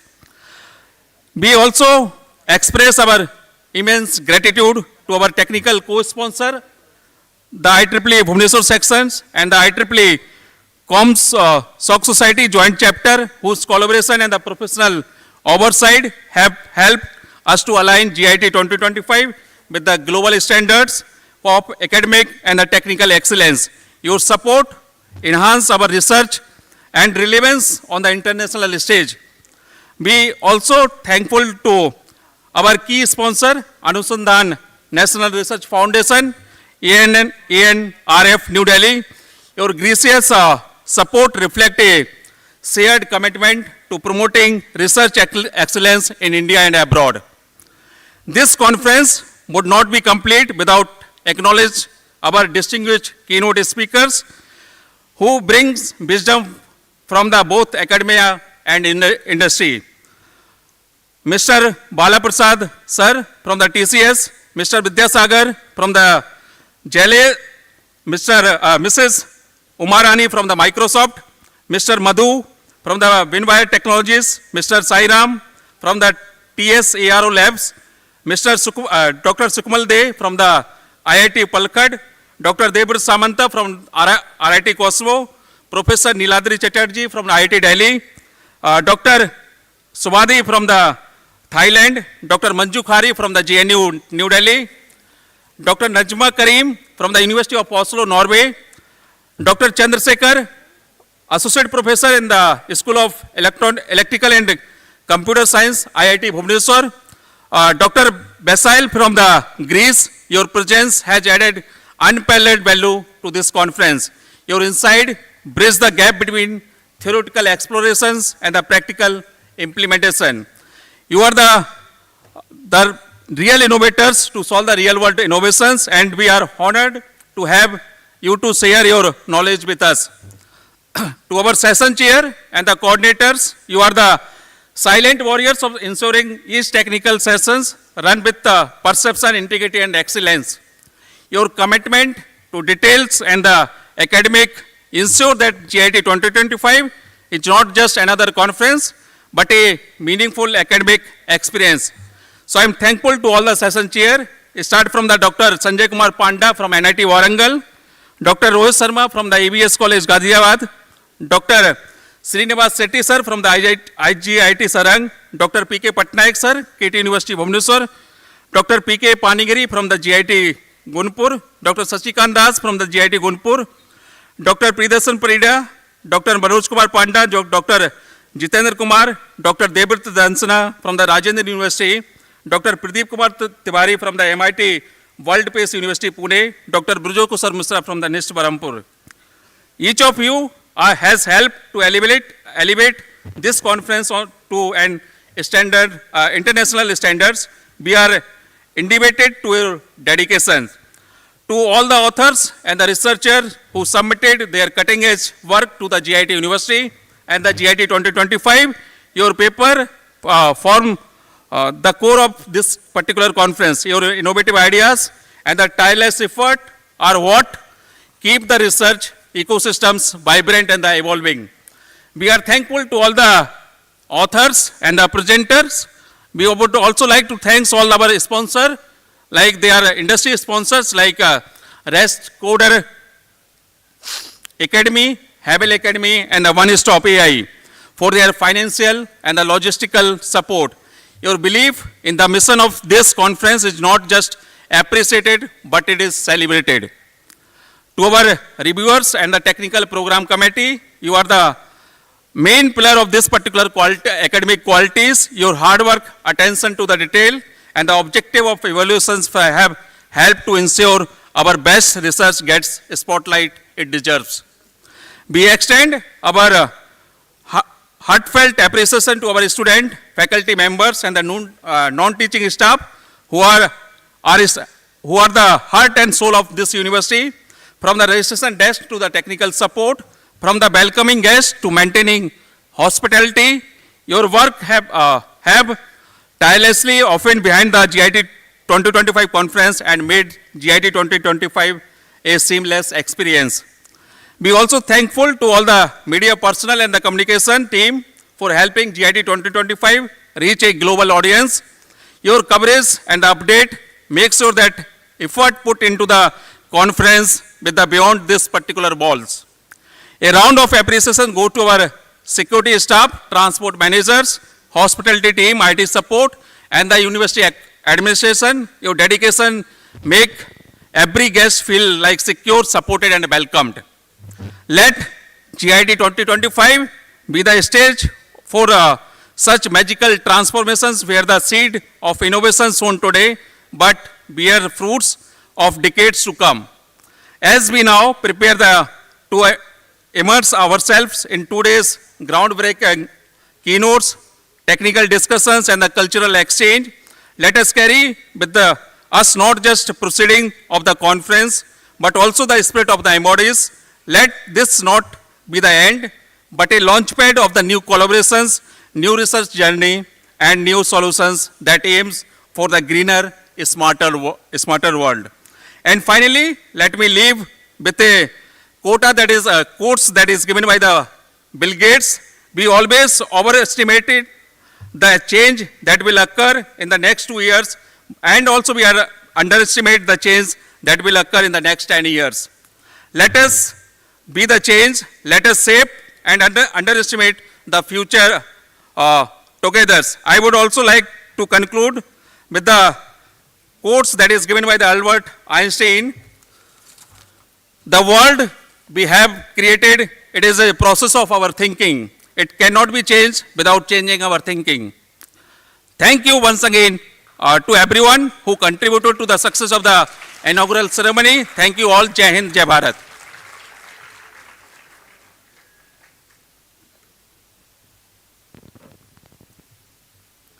Thank you so much, sir, for your kind words and for capturing the spirit of this gathering with such grace. Once again, thank you all the dignitaries. Now, I would like to request all the dignitaries to join us from the audience side.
I would like to request the audience to maintain the decorum of this gathering.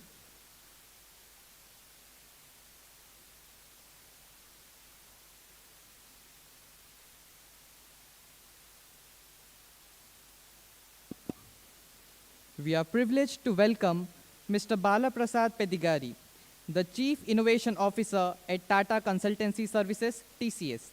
With his strategic vision and innovative contributions in the field of digital transformation, his presence today adds immense value to this gathering. Sir, please.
Dear audience, refreshments are available outside the auditorium. I would like to request you to enjoy them and come back within 5 minutes. Thank you.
GIET University, an emerging center of global education in Odisha and India as well.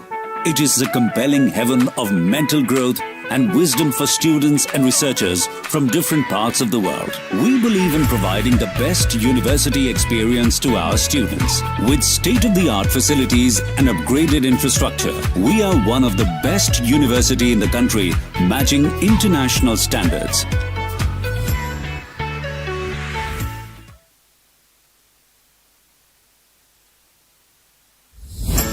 GIET University, an emerging center of global education in Odisha and India as well. It is the compelling heaven of mental growth and wisdom for students and researchers from different parts of the world. We believe in providing the best university experience to our students. With state-of-the-art facilities and upgraded infrastructure, we are one of the best university in the country, matching international standards. For students and researchers from different parts of the world. We believe in providing the best university experience to our students. An emerging center of global education in upgraded infrastructure. India as we are one of the best university in the country, matching international for students and researchers from different parts of the world. We believe in providing the best university experience to our students. With state-of-the-art facilities and upgraded infrastructure, we are one of the best university in the country, matching international standards.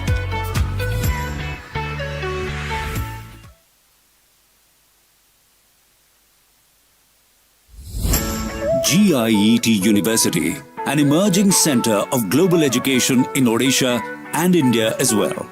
It is the compelling heaven of mental growth and wisdom for students and researchers from different parts of the world. We believe in providing the best university experience to our students. With state-of-the-art facilities and upgraded infrastructure, we are one of the best university in the country, matching international standards.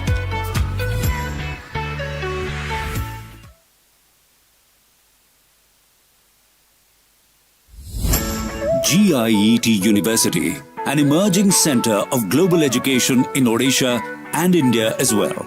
It is the compelling heaven of mental growth and wisdom for students and researchers from different parts of the world. We believe in providing the best university experience to our students. With state-of-the-art facilities and upgraded infrastructure, we are one of the best university in the country, matching international standards.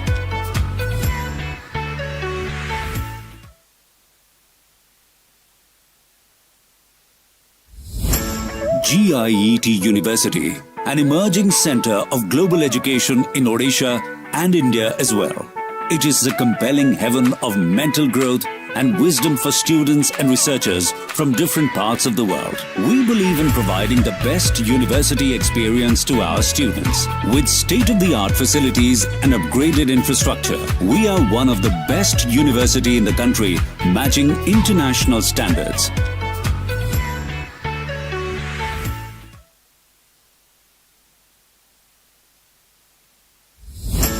GIET University, an emerging center of global education in Odisha and India as well.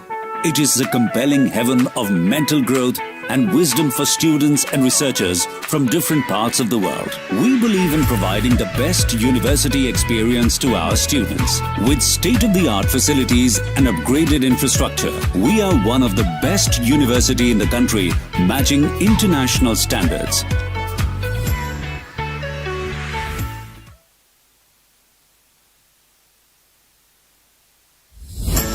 GIET University, an emerging center of global education in Odisha and India as well. It is the compelling heaven of mental growth and wisdom for students and researchers from different parts of the world. We believe in providing the best university experience to our students. With state-of-the-art facilities and upgraded infrastructure, we are one of the best university in the country, matching international standards.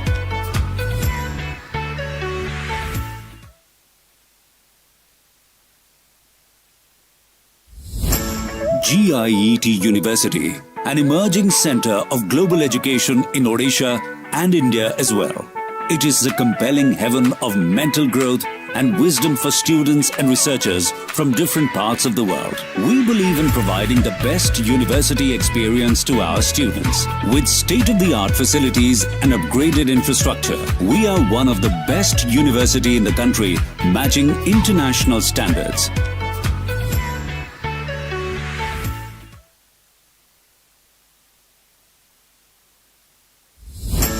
GIET University, an emerging center of global education in Odisha and India as well.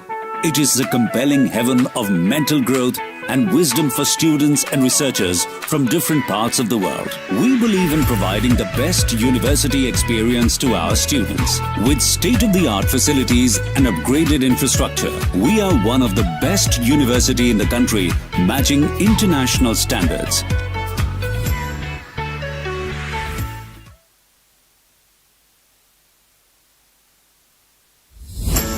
GIET University, an emerging center of global education in Odisha and India as well. It is the compelling heaven of mental growth and wisdom for students and researchers from different parts of the world. We believe in providing the best university experience to our students. With state-of-the-art facilities and upgraded infrastructure, we are one of the best university in the country, matching international standards.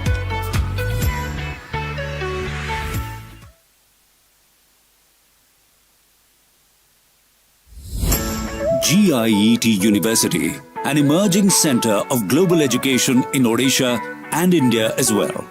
It is the compelling heaven of mental growth and wisdom for students and researchers from different parts of the world. We believe in providing the best university experience to our students. With state-of-the-art facilities and upgraded infrastructure, we are one of the best university in the country, matching international standards.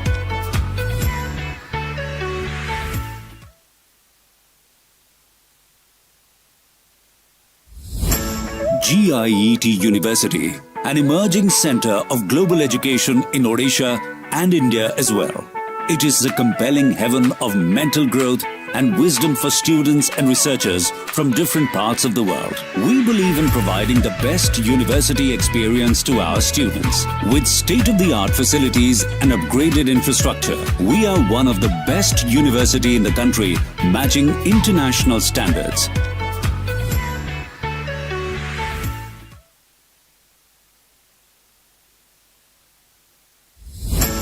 GIET University, an emerging center of global education in Odisha and India as well. It is the compelling heaven of mental growth and wisdom for students and researchers from different parts of the world. We believe in providing the best university experience to our students. With state-of-the-art facilities and upgraded infrastructure, we are one of the best university in the country, matching international standards.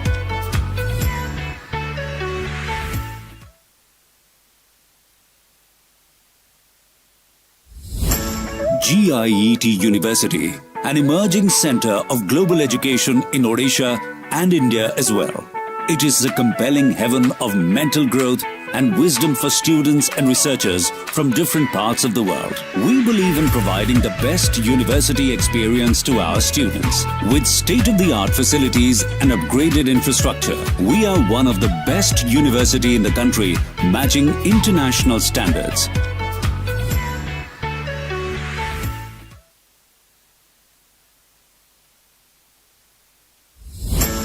GIET University, an emerging center of global education in Odisha and India as well. It is the compelling heaven of mental growth and wisdom for students and researchers from different parts of the world. We believe in providing the best university experience to our students. With state-of-the-art facilities and upgraded infrastructure, we are one of the best university in the country, matching international standards.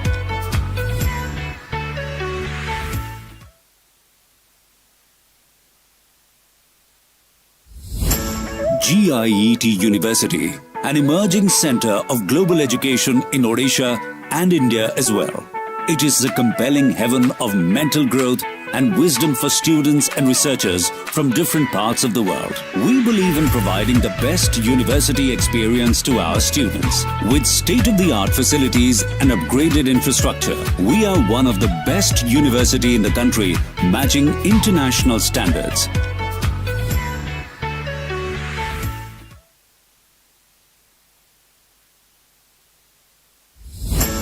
GIET University, an emerging center of global education in Odisha and India as well.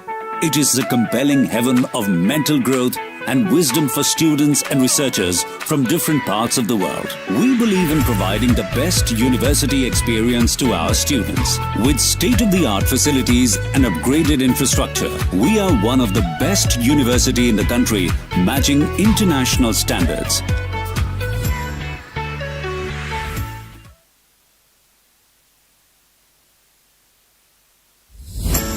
GIET University, an emerging center of global education in Odisha and India as well.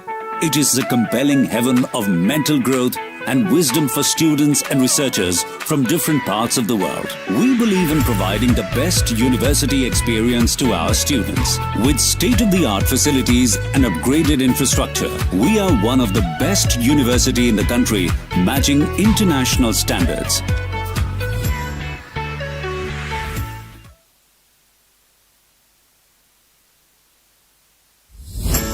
GIET University, an emerging center of global education in Odisha and India as well.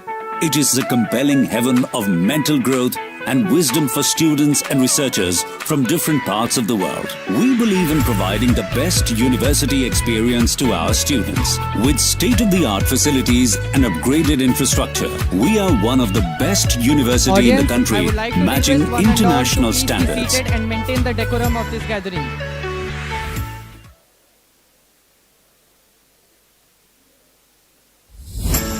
GIET University, an emerging like to center of also global education say to the in OP Odisha members to make and sure the India decorum as is well. maintained. It is the compelling heaven of mental growth and wisdom for students and researchers from different parts of the world. We believe in providing the best university experience to our students. With state-of-the-art facilities and upgraded infrastructure, we are one of the best university in the country, matching international standards.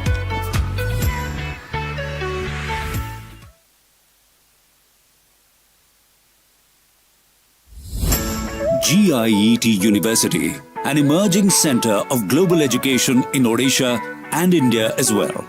It is the compelling heaven of mental growth and wisdom for students and researchers from different parts of the world. We believe in providing the best university experience to our students. With state-of-the-art facilities and upgraded infrastructure, we are one of the best university in the country, matching international standards.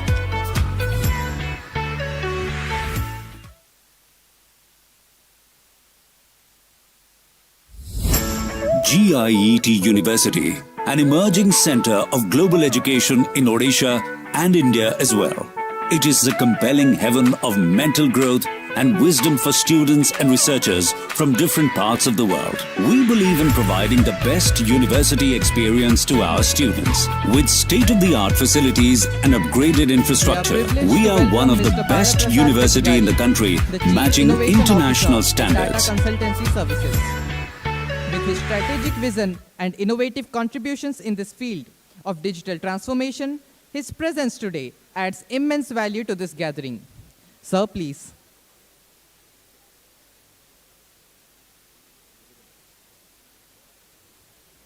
Good morning, everyone. I think you are awake. It's no longer good morning, it's good afternoon. Good afternoon. So after the healthy some snacks, I believe you are awake, and I'll be taking around 25 to 30 minutes to run you through something of from silicon to sustainability, how we are trying to reimagine innovation for a greener tomorrow. Respected dignitaries, faculty members, organizers, volunteers, and all the participants and the people who have submitted their papers for the publication. I truly honor and welcome you to this Green Information and Emerging Technologies Conference. It's a privilege and honor for me, and I thank GIET University team, especially Jagannath Rao sir and Raghavendra to persuade and inviting me for delivering this particular talk. I just wanted to share some interesting stories which will really allow you to think how this particular green ecosystem can drive the things tomorrow. When I was trying to speak to one of the CXO of a semiconductor industry, he was saying that,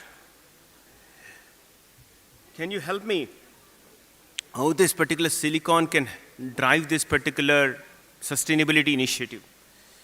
To be honest and fair with you, if you typically take any kind of a chip, a silicon wafer, which is less than a thumbnail size, it starts from a clean room where you try to create this particular chip, and it goes on all with the cutting edge engineering technologies and ends up lying down in a phone, what you carry, or it could be a satellite system which is trying to monitor our planet.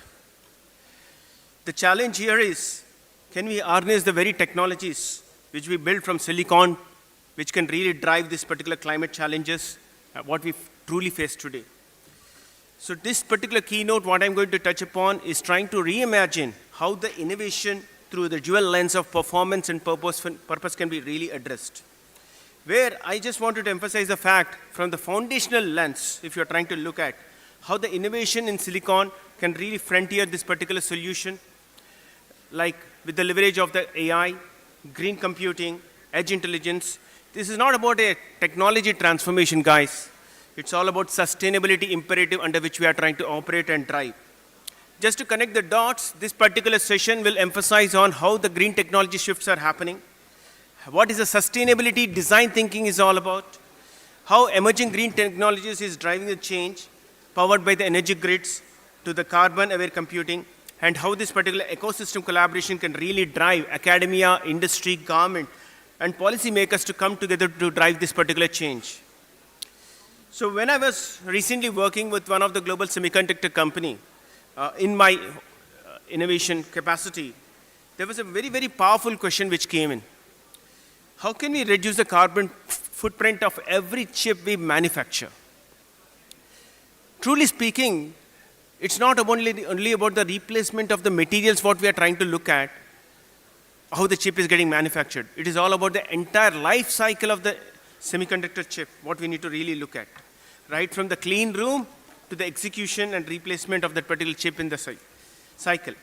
So this is for the design, basically the mindset under which we need to really change, how this entire design for the sustainability practices can come from the day zero of the action.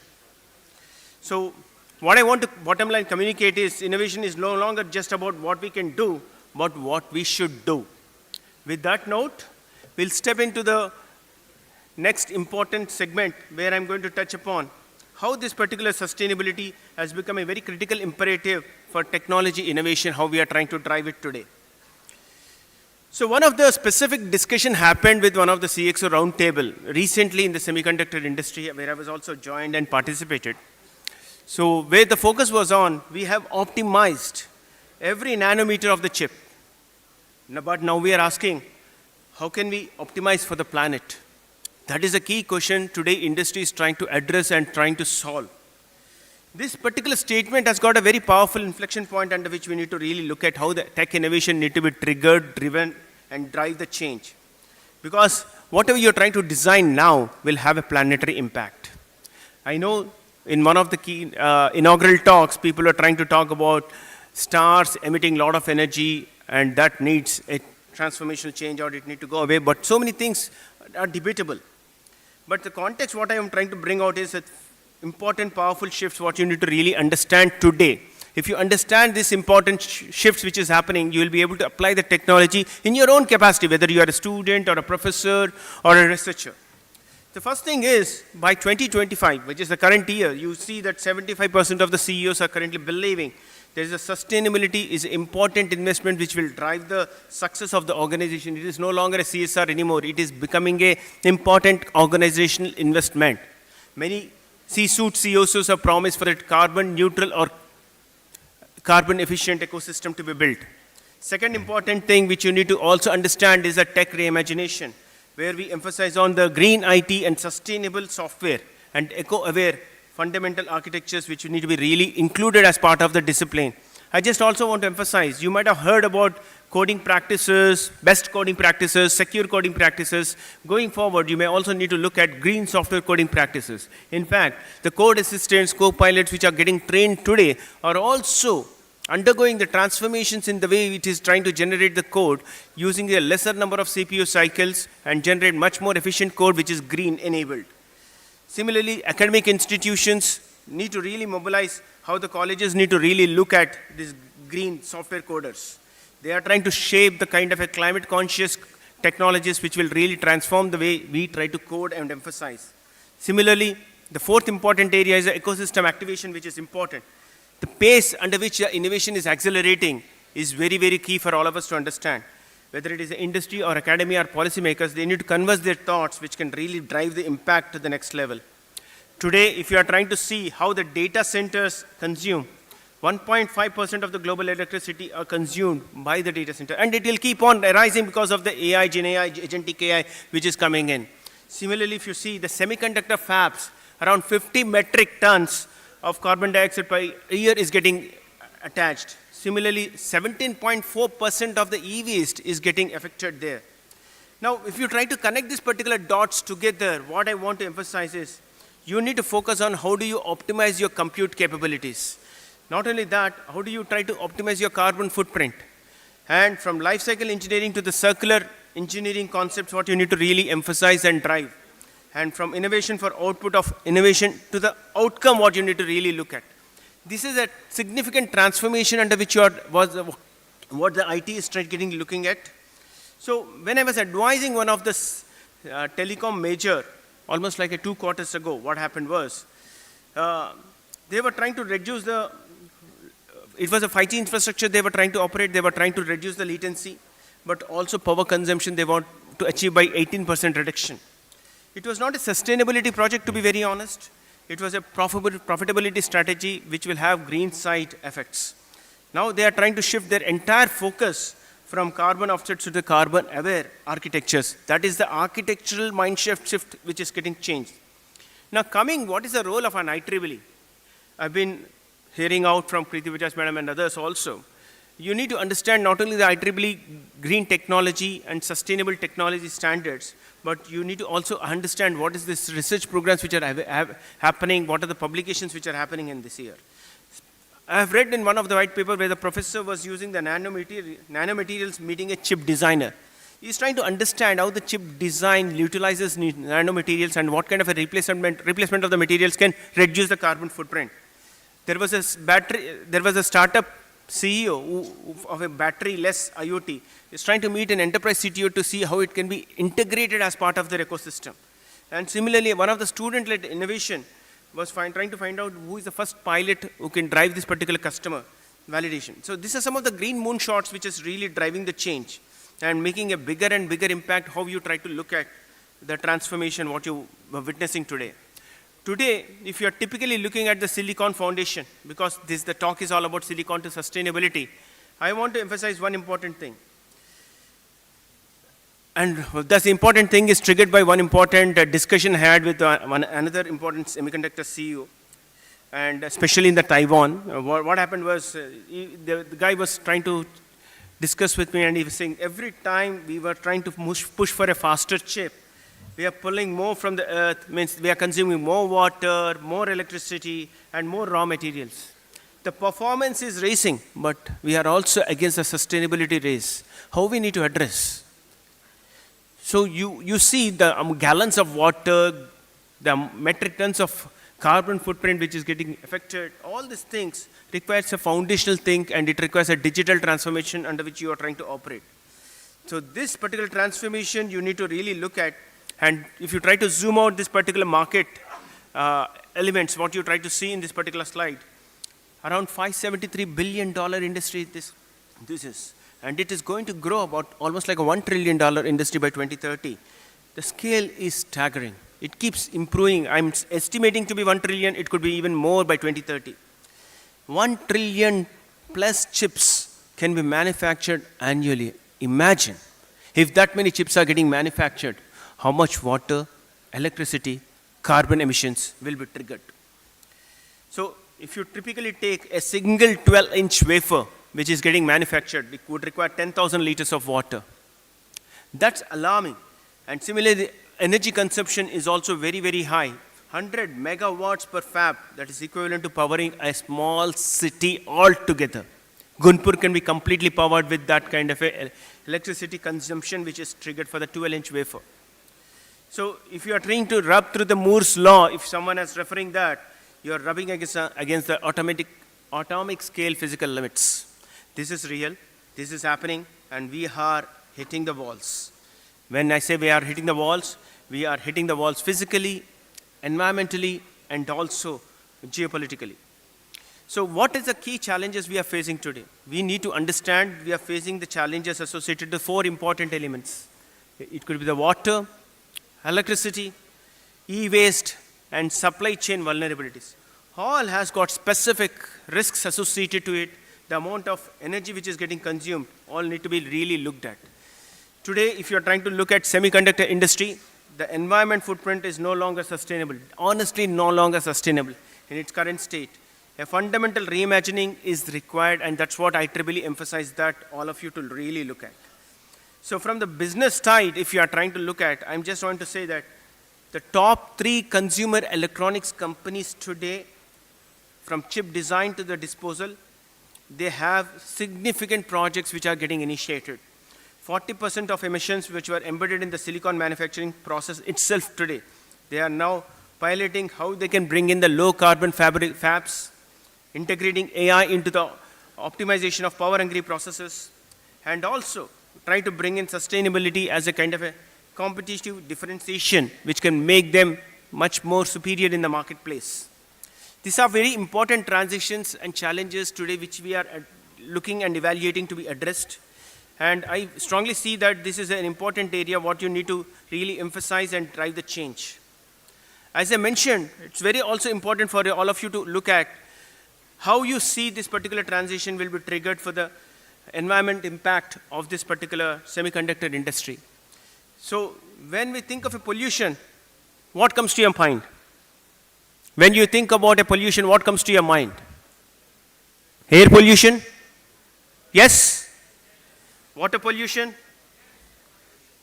Does anything comes like a smoke pollution which is coming from kind of a chimneys? Yes? A lot of factories which are running around. There could be oil spills which are happening a lot in the ocean. That also could be triggering a lot of pollution.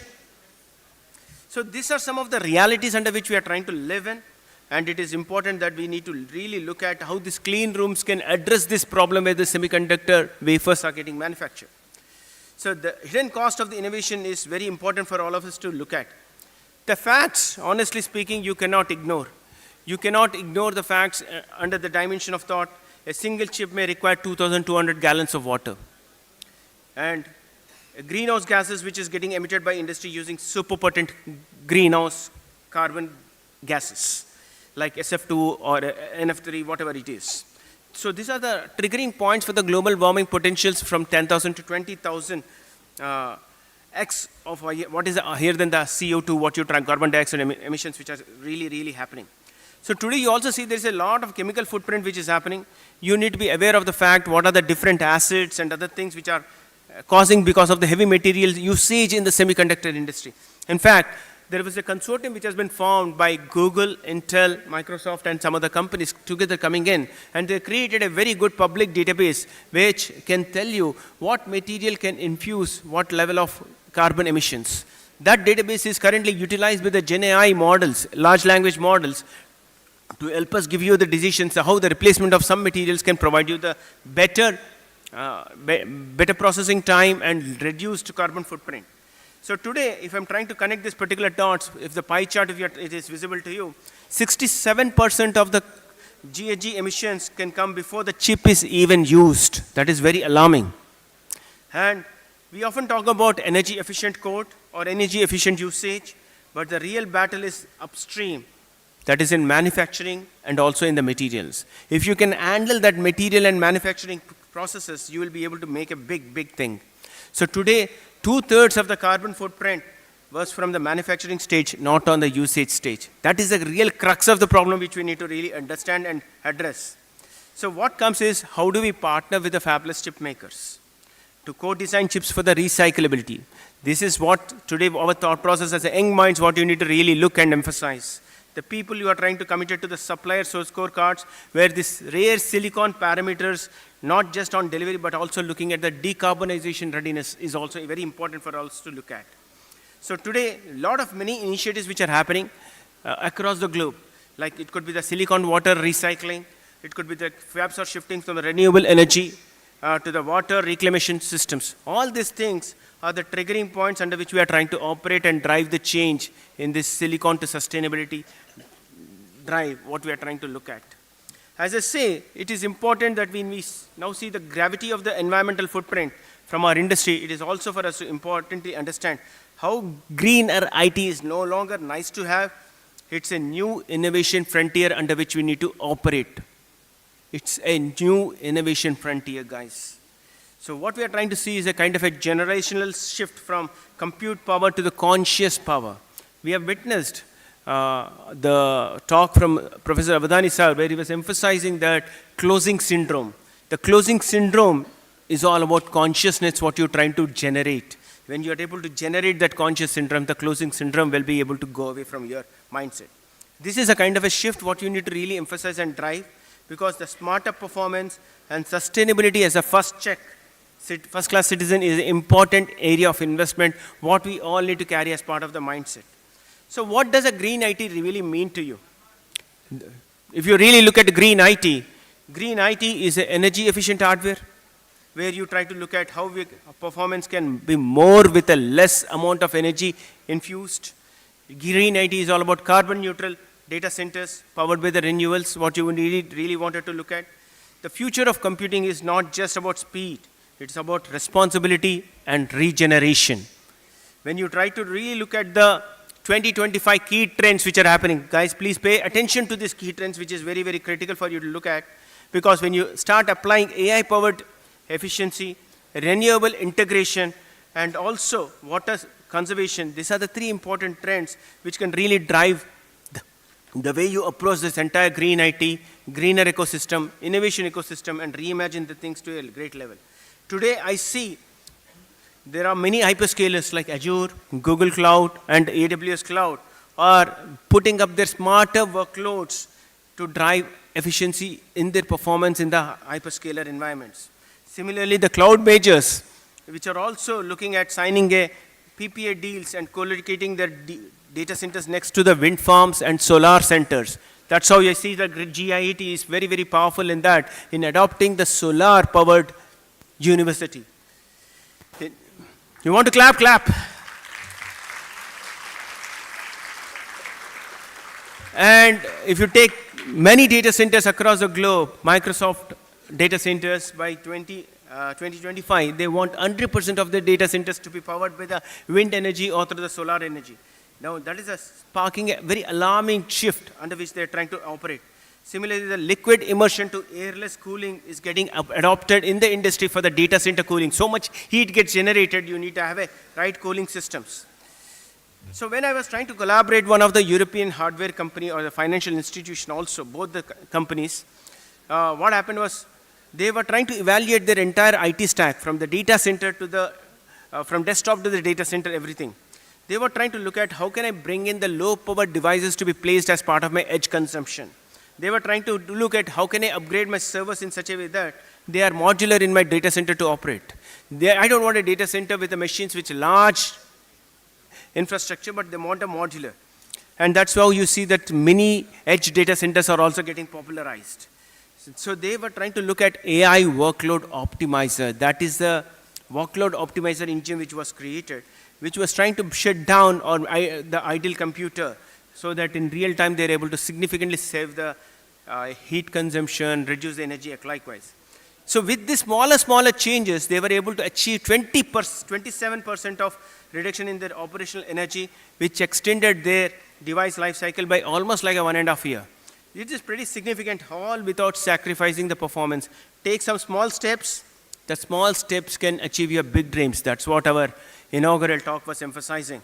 So today, if you are trying to look out for one of the important trends in the industry, circular models are getting powerfully analyzed and taken. They are now embedded in every hardware roadmaps. Circular power, carbon metrics are becoming the boardroom KPIs. If you take any kind of a bigger company boardrooms, they are discussing on the carbon footprint emission, what is their campuses are emitting and what is their systems are emitting, what is their data centers are emitting. The story of green IT is now the shared accountability and a collective innovation. Shared accountability and a collective innovation. It's no longer one person's job, but together we need to bring these ecosystems and partnerships to collectively work together. So I only wanted to emphasize one important thing, because sustainability is one such thing. It cannot be solved in isolation. It cannot be solved in silos.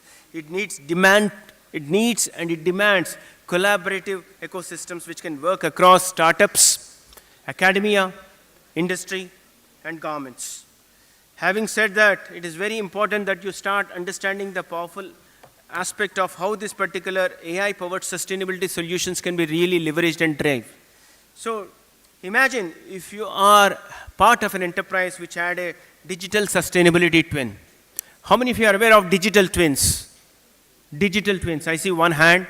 Students, are you aware of digital twins? Yes or no? I see no, I see yes. How many are no? Okay. For the benefit of that, for benefit of them, it requires brave heart to say no. Remember guys, there's nothing wrong in having an ignorance of a particular knowledge, but unless you ask, people will not be able to produce the response for it. A digital twin is a replica of the physical operation. Say for an instance, if you have a plant, a manufacturing plant which is having a spread across the land, and you want to know what is the significant operations happening, and if there is any shutdowns are happening, if the machine is not working, you should have the visibility of that entire plant in the digital paradigm.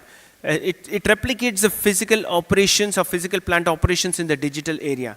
Today you see this particular thing is very, very popularized. In fact, one of the interesting example I want to share is, I was working for a company, I mean from TCS only, for a ASML, which is a fab manufacturer, means chip manufacturing company. It creates a silicon wafer manufacturing machine, which they call lithium lithographic machines. So they normally sell around 90 machines per year. One of the machines, they sold it to US company, and it requires a situation where it was not working as per the need. You know what they did? They had the digital twin of that particular machine. That machine had embedded with the digital, means IoT sensors. They were able to understand that spot where actually the problem was there. Sitting in Netherlands, they were able to troubleshoot some environment which is operating in some remote place in US. So the power is, you will be able to utilize digital twin to reduce the impact and proactively work on it. So today this is becoming a very important imperative, and it's becoming a brain which could anticipate waste, it could anticipate demand, it could anticipate and optimize your resources effectively and drive efficiency. And that's how you can utilize IoT, edge intelligence, and AI for sustainability to a greater cause. Now, data is not just for the decisions. Remember guys, you are surrounded by the data. You are living with the data. But it's also for the focus on bringing in how you can utilize this data for the decarbonization as well. So AI is becoming an important investment for chief sustainability officer who can be really look into every such kind of a process and drive the change. So how AI is driving this sustainability across these operations? It can drive towards your resource optimization. It can drive towards your predictive analytics. It can also help you in your smart grid management. And it can also help in generative AI for the design innovation. I just wanted to bring one perspective how we are trying to see today the Gen AI models creating a very higher and more material efficient components. So as I mentioned, right, that the metamaterials which is getting is a huge database which has been created with an analysis of how these particular materials can infuse the carbon emissions. So today, if you're trying to take the automotive industry or aerospace industry or the consumer electronics industry, they all emphasize how can I reduce the carbon footprint to a greater level. The focus is not without compromising the strength, purpose, and performance. So it's very important that you need to make this entire story to be real. So AI-driven green energy forecasting is becoming the mantra for many organizations under which you try to operate and drive. A utility client, one of the utility clients which we were working, they were having a challenge, and so we deployed them a predictive analytics platform which was using the machine learning to optimize when and how to pull from solar or wind into their grid. That can really improve their energy efficiency by 20%, It can also help them in bringing down their cost by 30%, and also the reduction is emissions also can be significantly reduced. So it is now, sustainability is no longer a cost center, but it will also be turned as a profitability enabler if it is used in the right ways. And if you can leverage that, the climatic benefits are also huge. I just want to emphasize the applications aspect. So you need not say that sustainability is one of the core initiatives for one particular organization, but it can be applied in the context of manufacturing industry, logistics industry, intelligent buildings. In fact, the facility management systems, the commercial real estate agents also utilize this as a very, very important investment, and the waste management. If you typically take the manufacturing industry, the process optimization efficiency can be really help in reducing the waste by 30%. And you can also utilize route optimization in the logistics industry to reduce by 15 to 20% in the fuel. So likewise, you can see how you can apply these particular sectors across and make a big, big change and derive a huge benefit across these particular industries.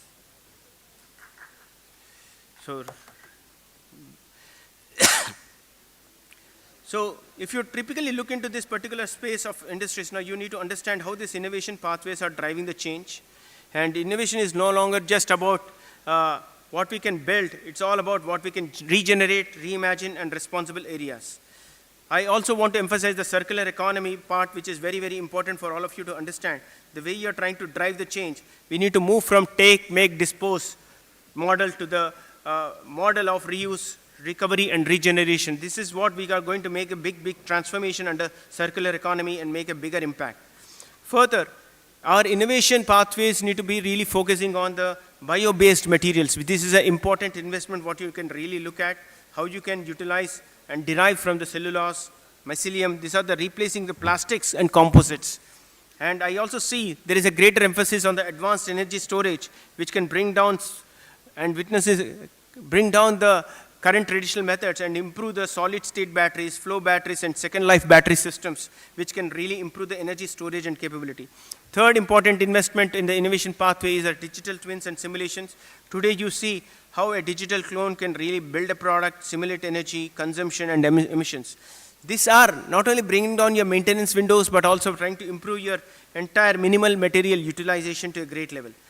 So you see this, the driving forces for the next 5 years would be more focusing on the green hydrogen. That's how you see hydrogen cars are getting popularized. ESG compliance and digital transformation across automated sustainability is becoming a very important investment. The focus is bring that kind of a concept of digital twin simulations for the fleet operations also, where even a global logistics leader can really benefit. This is what I have witnessed. One of the customers which we were working, we were able to deploy that and improve their fuel size, reduce their fuel size by 12%, improve their maintenance calls, and also improvement in their asset lifetime. Today, when I'm trying to say that there is an important need for you to really look at how you transition from this entire thought process and be innovative, be part of the ecosystem building exercise, which you can lead with responsibility, collaborate with deeply, and also act boldly. With this particular thought process, I would say, just wanted to bring in few more case studies, which will really emphasize on some of the important things.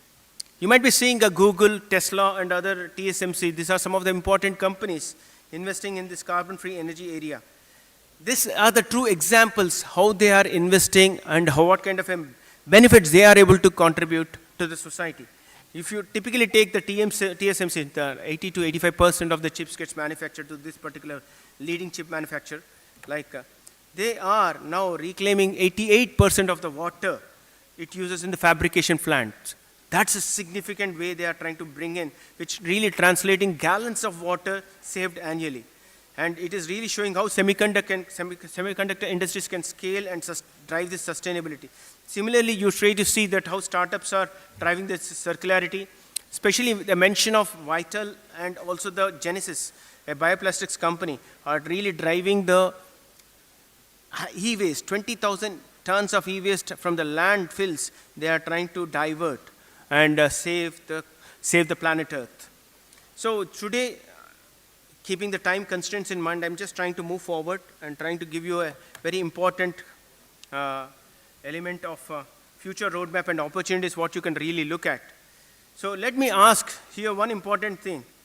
Imagine the 2030, 5 years from now. Every data center can run at 100% renewable power. That's a vision what we need to carry. Every chip which is manufactured in a carbon negative fab, that's another important goal we want to really achieve. Every product which we are trying to design can lead to a regeneration, not just disposal. If anything which is getting disposal, that is not a good cause for the planet Earth. So next era of sustainable tech innovation demands and enables these particular things. So remember, there is a huge amount of convergence of the technologies which is happening, whether it is AI, multi-edge, multi-cloud, or IoTs or GenAI. This convergence of technologies can really powering up this entire scale of change. And remember, the three important elements, energy positive computing is also very important. The cradle to cradle design, this is like a true sustainability, which is thinking beyond the life cycle, designing every piece of the component, material and process so that you can reuse, recover and repurpose for the need. So today, planet Earth needs this foundational building exercise which can help us to transition to this entire journey of the roadmap and transform the way we wanted to operate. There are a lot of opportunities what we carry today as part of the future. I want all of you to think, irrespective of the age, experience what you carry, start thinking sustainable silicon design elements, how it can be recycled and help in the substrating it. Look at smart grid integration areas, which could be a very AI optimist, demand-aware energy systems. Look at how it automatically recycling can be enabled. Start from your campus, which can really play a very important role. AI sorted closed loop flows, which can really play a role. Look at digital twin ecosystems, which can be a powerful way of optimizing and driving the sustainability through the simulation environments. These are certain important areas where we need to partner together, work together, contribute to the standards, contribute to the work group initiatives of IEEE, which make it much more impactful. I want you to review some of these papers which is coming as part of the publications in the GIET, Green Information and Emerging Technologies. Don't think purely from the technology angle. Think from the social angle, innovation angle, business purpose angle, which can really drive the thought process to the great level, where we can trigger how academia can hold the key in this entire journey. This particular journey will really play an important role, how you can enable and embed sustainability as part of your academia curriculum. At least every engineering discipline under which you're trying to operate, I want one particular elective for you to be part of the sustainability. If you know what actually this is, if you are able to take this particular discipline as part of your 1 or 2 credits, that would be really play an important role. Some of you, I would encourage you to be part of the research initiatives associated to the sustainability. That can play a very significant role how we are going to bring in. And that does not mean only computer science students. People can come from any interdisciplinary angle to contribute. It could be civil, computer science, mechanical, or environmental engineering. Intent is creating a living labs where real-world green problems can meet student-powered solutions. If you do that, you will be able to work, collaborate with the industry partners, and drive the change. And I want you to also focus on co-creating the solutions with the industry. Don't work on isolation, but co-create. Co-create and collaboration will be the mantra. And running circular economy, designathons, circular economy designathons, hackathons kind of a thing, can bring in net zero campus challenges addressed. Support green tech student startups, which can really glue the entire space and also help in funding and mentorship in this angle. Look at how you can introduce certifications and minors, which can really make the things much better. Finally, I just wanted to emphasize one important thing. Engineering colleges are not just educational institutions, but innovation catalysts, a true innovation catalyst, which can accelerate the transition into a sustainable technological future. This is a quote which I derived from the IEEE Green Technology Conference, and I just want to say that we need to get empowered to build fairer, greener, and future resilient systems. From silicon to sustainability, the baton of innovation is passing for our students. Let us equip them, support them, and walk alongside them as mentors, partners, and also fellow change makers. I really wish all of you a great success, and I really wish that you envision a green future and you start contributing in that particular angle. Intent of this particular talk is only to give you a kind of a perspective how silicon to sustainability, different trends different innovations and convergence of technologies are really creating a bigger and bigger impact. With that note, I wish you all the best for the conference. Thank you.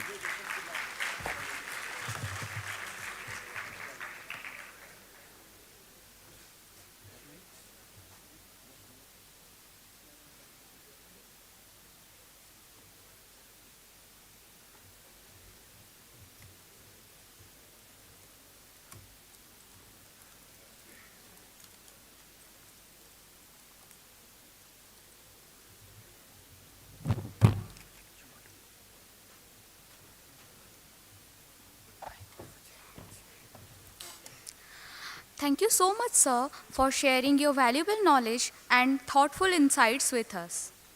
Now, we are honored to have Mr. Madhu Vadlamani from Winwire Technologies with us, a dynamic professional and leader in cloud and AI technologies.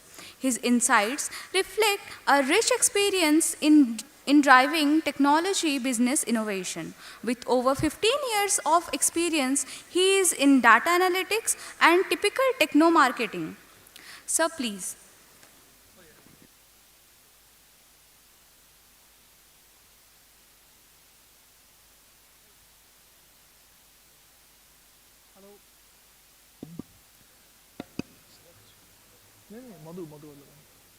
Hi everyone, very good afternoon. I don't want to waste much more time. Relax. Hello everyone.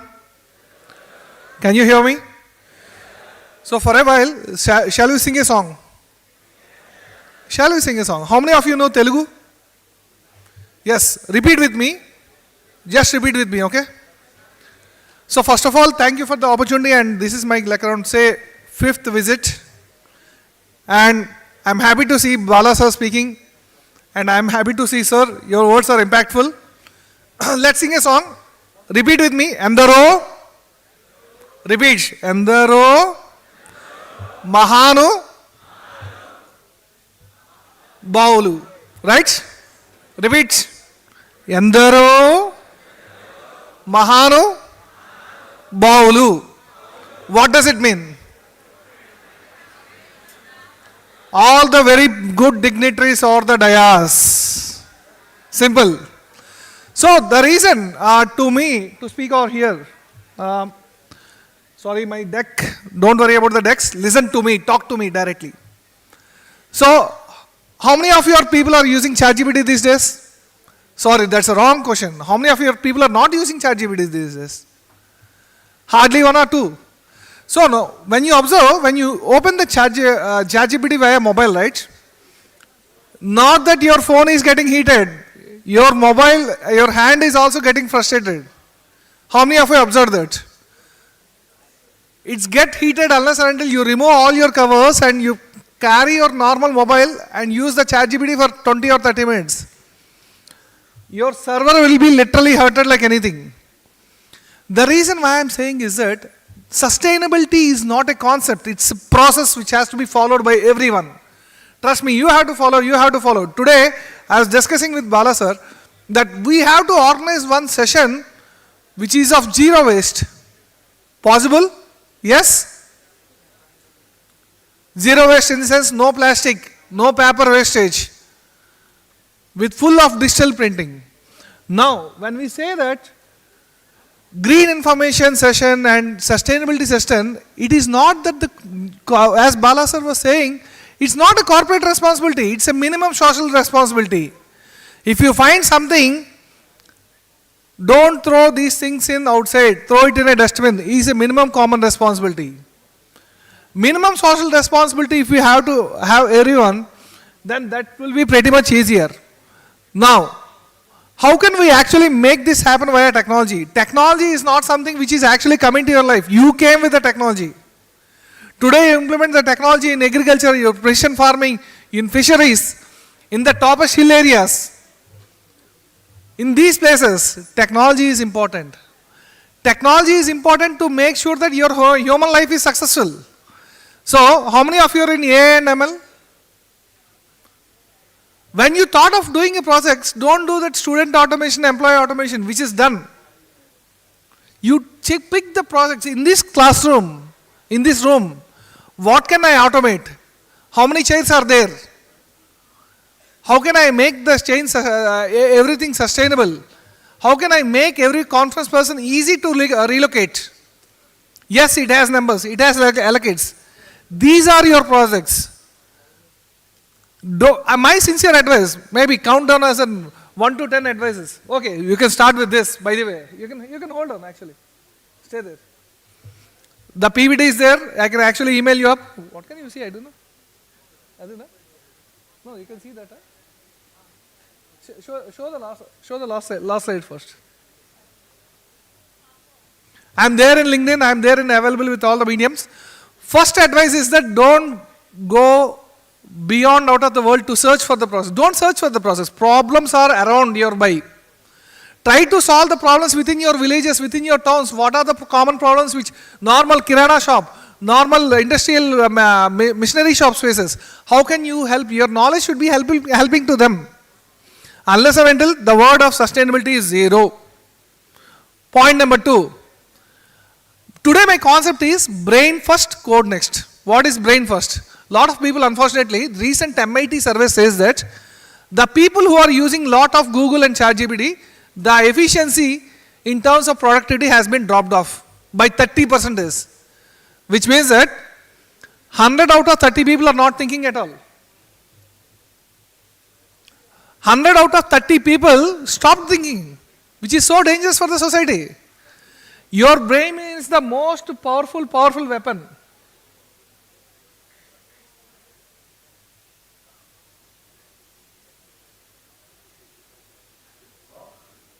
We'll start from here, okay. I am there or there. Your brain is a powerful weapon, first of all. Second one is that people stopped thinking at all. Why people stopped thinking? Because you have everything. For hackathon ChatGPT, Gemini. For everything Gemini. For everything ChatGPT. No guys. See, your Gemini and ChatGPT users should be there where you train the system so that system can help you. Now that you give the input and the system is doing your task, then why would I hire a software in there? I would actually buy the 2x or 3x of the tool. No, hiring should never stop. But if see, the aim of these updated tools is to make sure that you train them so that they understand you and then you work each other for the betterment of the country and the company. That's it. The day you don't build any product for the company at the end of 60 or 70 years, which means that somewhere you or me has been failed. I would say that if I haven't done something for my country, apart from my regular work, then I would say that I'm failure. So don't let yourself in a failure mechanism. Think for the future. 2025 is done. Your focus should be 26, 27. More than that. And we always think that you should be ahead, we should be ahead. I still remember my days in way back in 2005 where there is no much resources for me. There are only very less resources. And in that resources I was able to find, I used to go into the roads and get my job done. Now that there are mentors, there are leaders available for you. Not that they are not available, we don't have a network. You have a network. Utilize the network. You have the best of the network who are sitting in the dais. Who are by the way, Bala sir, you're going? You're leaving? Okay. He is one of the best mentors, trust me. I would actually applaud him as one of the best mentors till date. And it's not so easy to travel with the mentor. Avdhani sir, when I spoke like around say a year before, he don't know that I am been associated with him 20 years before. You need not travel together, but you just need to inspire him. Second point is that to master it is more important for you to think in terms of the technology perspective on how you can make things simple, easy. Your brain comes your brain comes first, then the coding. If you are unable to go get very good with data structures, object-oriented programming, and the basic principles of the language, and you start suddenly learning Python, Java, or tomorrow I will be something called as Cobra. No, that is not useful. I don't need instant coffee. I need a proper filter coffee, which needs time, which needs a refinement. which needs a mind process to be done. Unless your sustainability is there within your brain itself, boss. Don't eat unless and until you feel hungry. The today's thumb rule. Don't utilize the technology for everything and anything. That's also more important. Anyways, the pathway I have created in the deck itself, where there's a 6-minute video that has been shared. Please do listen. To be more successful in artificial intelligence and machine learning and these fields, it takes an average of 9 months. Sir, I need something instant, then I'm sorry, sir. Nothing is instant in life. Instant success, instant failure, instant applause, don't believe those things. Last time when I come, I looked up the minds of the people, not just fancy things of the people. Anyways, I haul this with the interest of the time, with respect to the lunch breaks, with respect to the other speaker to have been allocated. All the best for your future. Stay connected and loud to speak one more time. Good luck.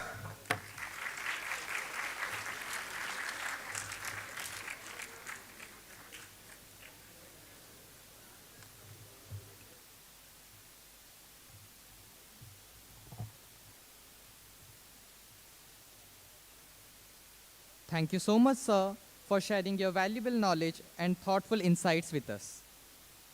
We are delighted to welcome Dr. Debabrata Samanta, Program Head and Assistant Professor at Department of Computing and Information Technologies. An acclaimed researcher with over 248 publications, 22 patents, and extensive global academic collaborations. He brings deep expertise in SAR image analysis, AI, and interdisciplinary computing research. Please, sir.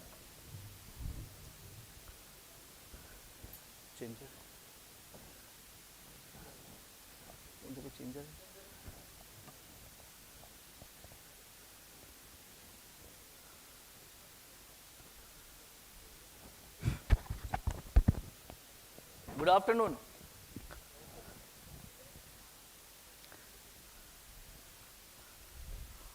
Okay, just small introductions. I am the first Indian who work in Kosovo. So Prime Minister gave me the awards. Apart from that, I have my own research lab in Finland, Brazil, Albania, Morocco. In India, IIT Kanpur, Kharagpur, and that NIT Raulkela, we have some research collaborations.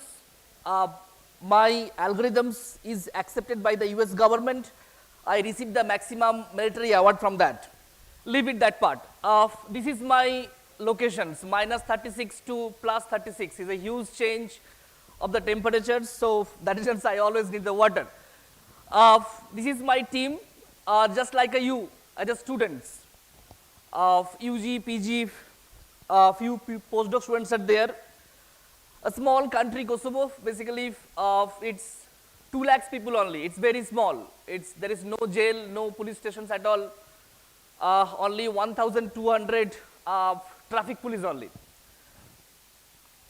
Today, I will showcase you few activities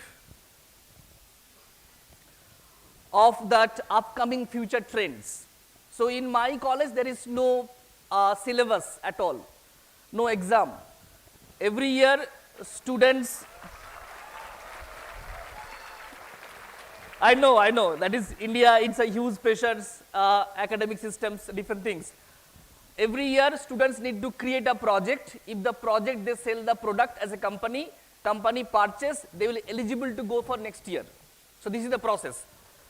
So no other options. So if it is not acceptable, you have to be again readmission the same year. So this is the way. So we don't have any syllabus to create the project. We have to teach the one-to-one teaching systems. In our classroom is only very small, 10 to 15 number of students, because the Europe is very less number of crowd. So this is on the project. These 2 students, first year UG students, computing, they create a robot, just like a ChatGPT. Ask the questions, they will give the answers. So they link with the ChatGPT local language. They ask the questions, and the students will get these things. Then now Kosovo government, they use this robot, and they send all the school for giving this basic idea of the process. As we know, the Shahrukh Khan, DDLG, Switzerland, but it is too costly. This is one of the organizations very famous in medical sectors. But the question is, medical sectors training study is very costly. As the Indian people, how they can go and study there is a huge living cost. So what to do? They need some syllabus, some understanding the creativity for the syllabus knowledge, and they can give the medical sector support systems. So now we have our VR model, virtual reality model, that what exactly glass we project in the pictures. And if you play this, you can easily observe that how it will be work. More than 25 kilometers we can manage with the 5G, and you can understand how it will be work in the process of different kind of medical sector support systems. I will tell you one of the activity for the process, that what exactly our students they create.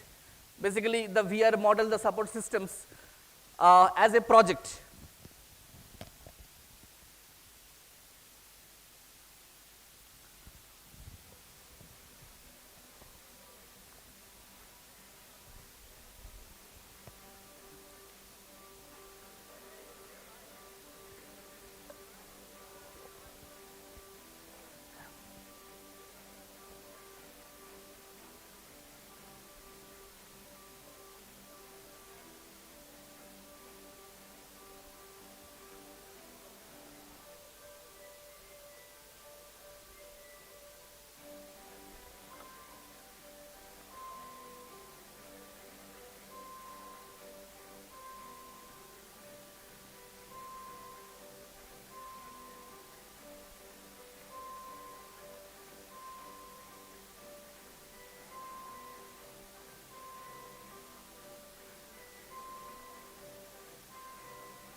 So this is a team, the second year and first year students, they create this entire VR module.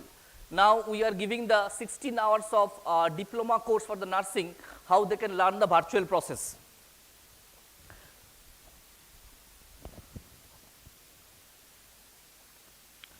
This is the next interesting project. Basically, as you know that in India, 0 age to 8 years old, you have lot of vaccination problem. You need more than 16 vaccination, but in Europe only 3 vaccination needed. And every time the kids they are crying, and the doctors they need some more than 10 to 15 minutes to complete 1 vaccinations.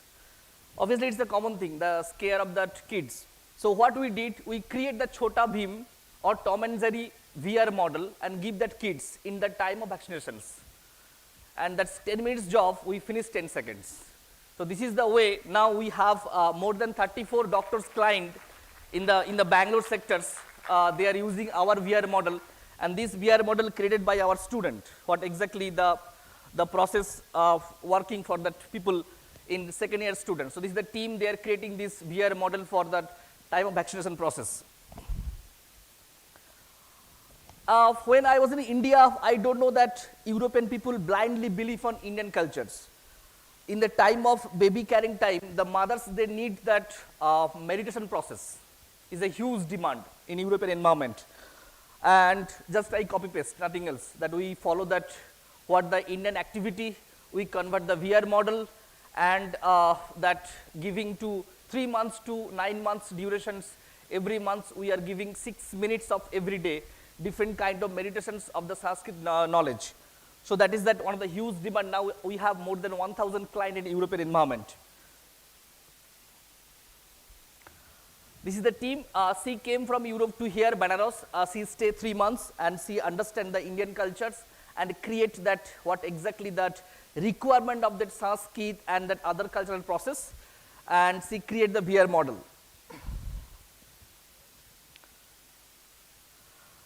Entire Europe, people are alone.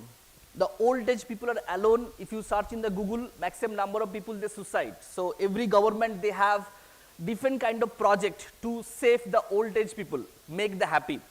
So we create different kind of VR model from download from their young age 2D photo to convert the 3D module and make them fun. Maybe in the terms of their old age, in the birthday party, marriage celebrations, we convert as a cartoon forms and we can convert it their happiness process. The last part is important, very, very interesting project we started from the last couple of the year. If I tell you that you have the kidney operations within half an hour, you have the scare. You cannot go happily in the operation theater. In India, you have the huge number of crowd. People can scratch, snatch in the operation theaters. They finish 5 minutes, 10 operations, they leave it. But in Europe, it's different process. If people is not ready to go operation theaters, nobody will force you. So you have to make happy. We have a big challenge, how we can make happy pre-operation patient. So we have some activity in the terms of virtual reality process. This is the one of the patient we are giving the make them happy in the terms of pre-maturity, pre-operation process. Because if you are happy, your glucose and that part of the hemoglobin will be controlled. That is the most important part of your the blood circulation process. So that we are controlling, you make the happy process. So this is the one of the things. This is the entire team who are controlling in that particular project.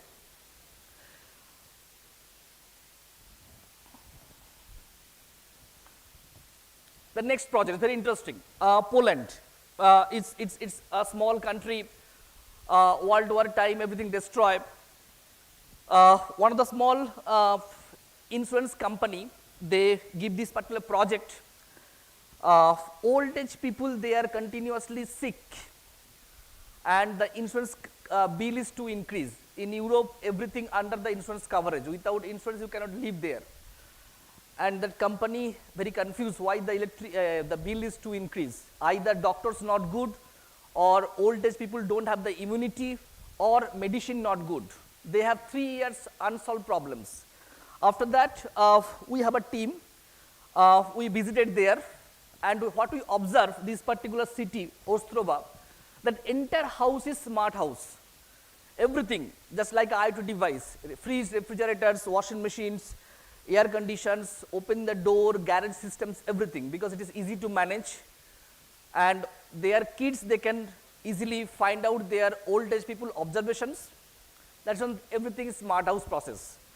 What exactly we observe from our team, this is the second year students of the CIT of that process. What we observe, the hackers, because IoT device, cloud is in cloud data. So hackers, they hack the air conditioned data 11 PM to 3 AM. They minimize the temperatures. And old age people, it's very difficult to go and check that what exactly temperature is in midnight. And next day morning, they are frequently sick. So this is the way our old age people, every month, every week, 1 or 2 times, they are frequently sick. And they again call the ambulance and send the billing is too much increase. So what we did, we observed that data set of all the IoT device, cloud data, what type of data they are using. And the pattern of the data, what exactly they are executing the way, what we observe, that 11 PM to 3 AM, the air condition data is changing. So if in your house, the data is, air condition is very old, more than 5 years, please reset. Otherwise, anyone can change your air condition systems and minimize the temperature, you may be sick in the next day morning. After giving the solutions, we converted the air conditions manual way from the IoT cloud to the normal way. That finally the old age people are happy. And they gave us the appreciation in the terms of this particular solution process. So this is the one of the our achievement for the second year students. Next, very interesting project, not for the boys, for the girls. In European environment, working girls from 8 AM to 10 PM always pencil hill. It's their style, their process, what exactly the culture for the European cultures. So what happened, that if you are staying the pencil hill from 8 AM to 10 PM, you have to the knee joint problems. You need to be orthopedics. So what is this, that one of the small municipality, they create one small camera and they observe the people. If you see, if you are normal, you are walking by normally, you don't have any problems. But if you have the knee joint problem, like right side corners, the woman cannot walk properly. So only the basic simple image processing project. And from this project, the blue color, that means you don't have any orthopedic problems. Red colors means you have the orthopedic problems. The small observations. And that municipality win the batch of the elections from this particular project. They put the camera in the center. How you are walking, they are observing. If it is not proper, they send the SMS to the particular people. You need the orthopedic support. So this is the way they create this particular solution for the orthopedic problems in that Kosovo environment.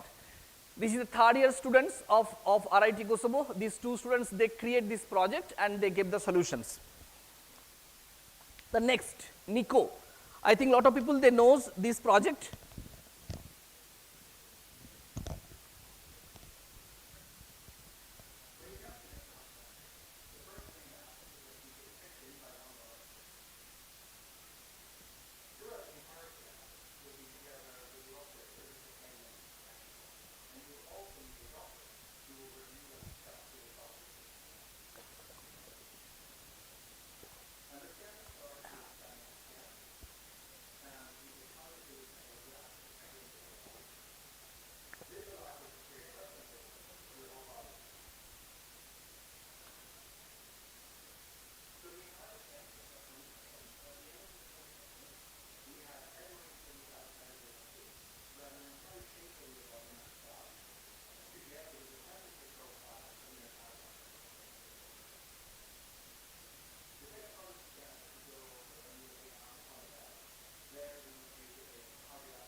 Okay, so basically maybe you know that Europe have more than 7 months in snowfall, so we don't have any option to sunlight to the skin.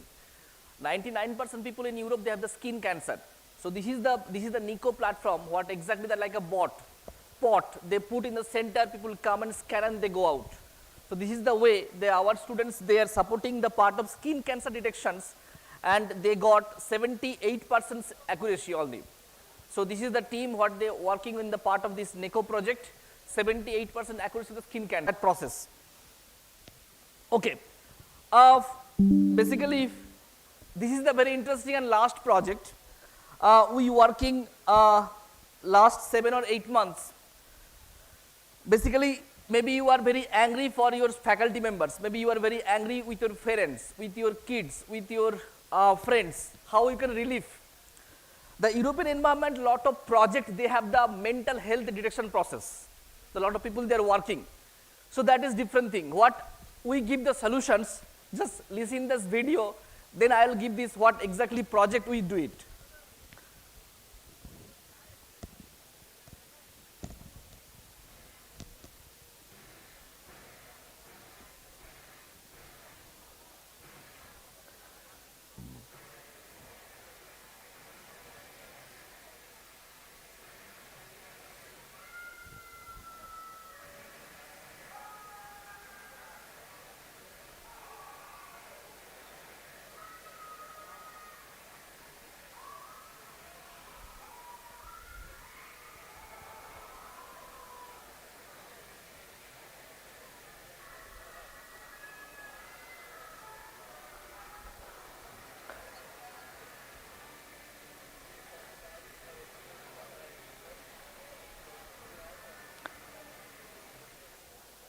So this is the one of the project, and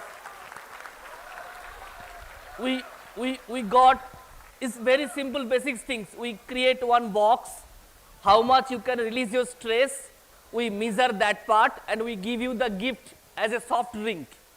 Okay. And from this basics idea we got 17.25 CR project. And now we are installing every festival, we are giving these particular structures to release your stress. So very simple thing, some college, they put this box in front of the campus. Before come to the campus, you should release your stress. Drink and come to the campus. So this is the very interesting way we are giving the solution for the people to release your stress. Maybe you fight with your wife, how you can teach the classroom? Impossible. In Europe have the different environment. Very common thing, if you are not happy, don't come to the class. Very strict rules. As a faculty members, if you are not happy, don't come to the class because don't destroy that day. Take a rest, chill in the garden, come to the class next day. Okay, because they have the different kind of work culture process. But that is also can possible in here if we release our stress a different way.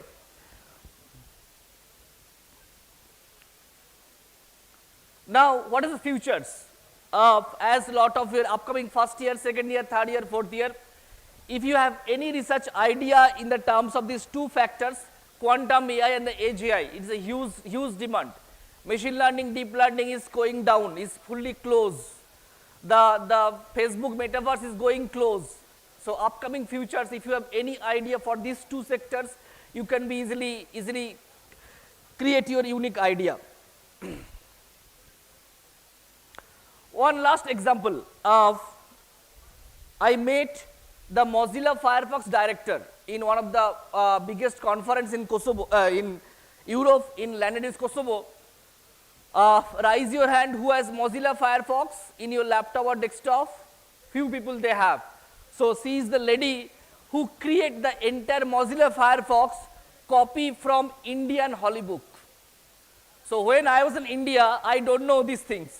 When in Europe, I understand that what exactly that people blindly believe in Indian cultures, Indian systems, and Indian process. No need to study first world country. If you study your environment, you will be genius, enough for that. So this is the one of the platforms that what exactly the Mozilla Firefox, entire things created by the Holy Book. And then we met with her, and if you try to download any PDF with the cookies, it will be blocked. So that algorithm is my design, and it is approved from this Mozilla, and they gave this funding process. Finally, thank you. Thank you for that wonderful audience, crowd. And if you have any questions, anything from your mind, you can feel free to ask me.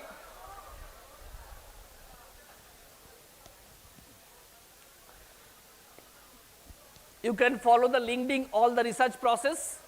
Everything is available there. Depends on your interest, how you can be collaborate, all the things you can process it. And hopefully in futures we can bring the European hardware device with the European professors, students in your campus by the physical mode.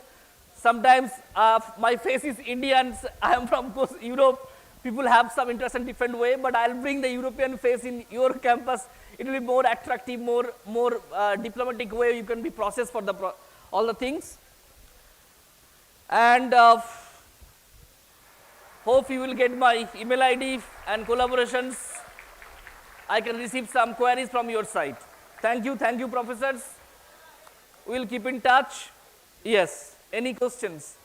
Okay, can you have your microphone? I need 5 minutes for discussion because every time I try to select 2 to 3 students from the audience who can work in my research lab. So 5 minutes we can do some interactions. Depends on your questions for the student side. Please volunteers give the microphone or mic. Yes. Any queries from the project or whatever in your mind, feel free to ask me. Yes, please. First to tell your name and then you can ask the questions. Good afternoon, sir. I am Ayushman Pati. Currently, I am pursuing Bachelor's of Technology in the domain of CSE, specializing in Artificial Intelligence and Machine Learning. It's great learning from you and getting your insights, sir. Sir, I wanted to ask that as you mentioned that currently machine learning and deep learning are going down, while quantum computing is rising at a high stakes. So, sir, what are the skill set or opportunities would you suggest as a CSE graduate to learn so that we can collaborate with much more like experts like you and all? Like, how can we make ourselves that much capable so that we can contribute in the projects and that field? No, basically, this kind of project in our system is different. First 15 days, we don't have any class. We'll tell the students go and search your environment, find the problems. So that problems you need to be solved. To develop the product, we will help you how to create the project. So in India have different kind of problems.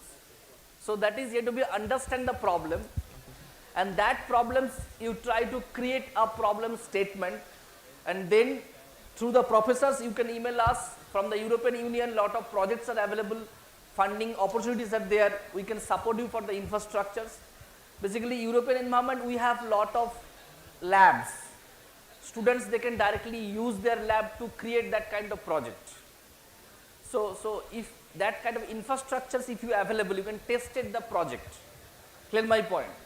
And machine learning, deep learning is very old according to Europe, because there is no realistic power consumption process is there, because nowadays people they want multiple tasks in a single seconds. So that is only possible if you under the quantum computing process. That IBM is coming in the revolutions in upcoming 10 years with the quantum server. So that is a huge revolution will be happen.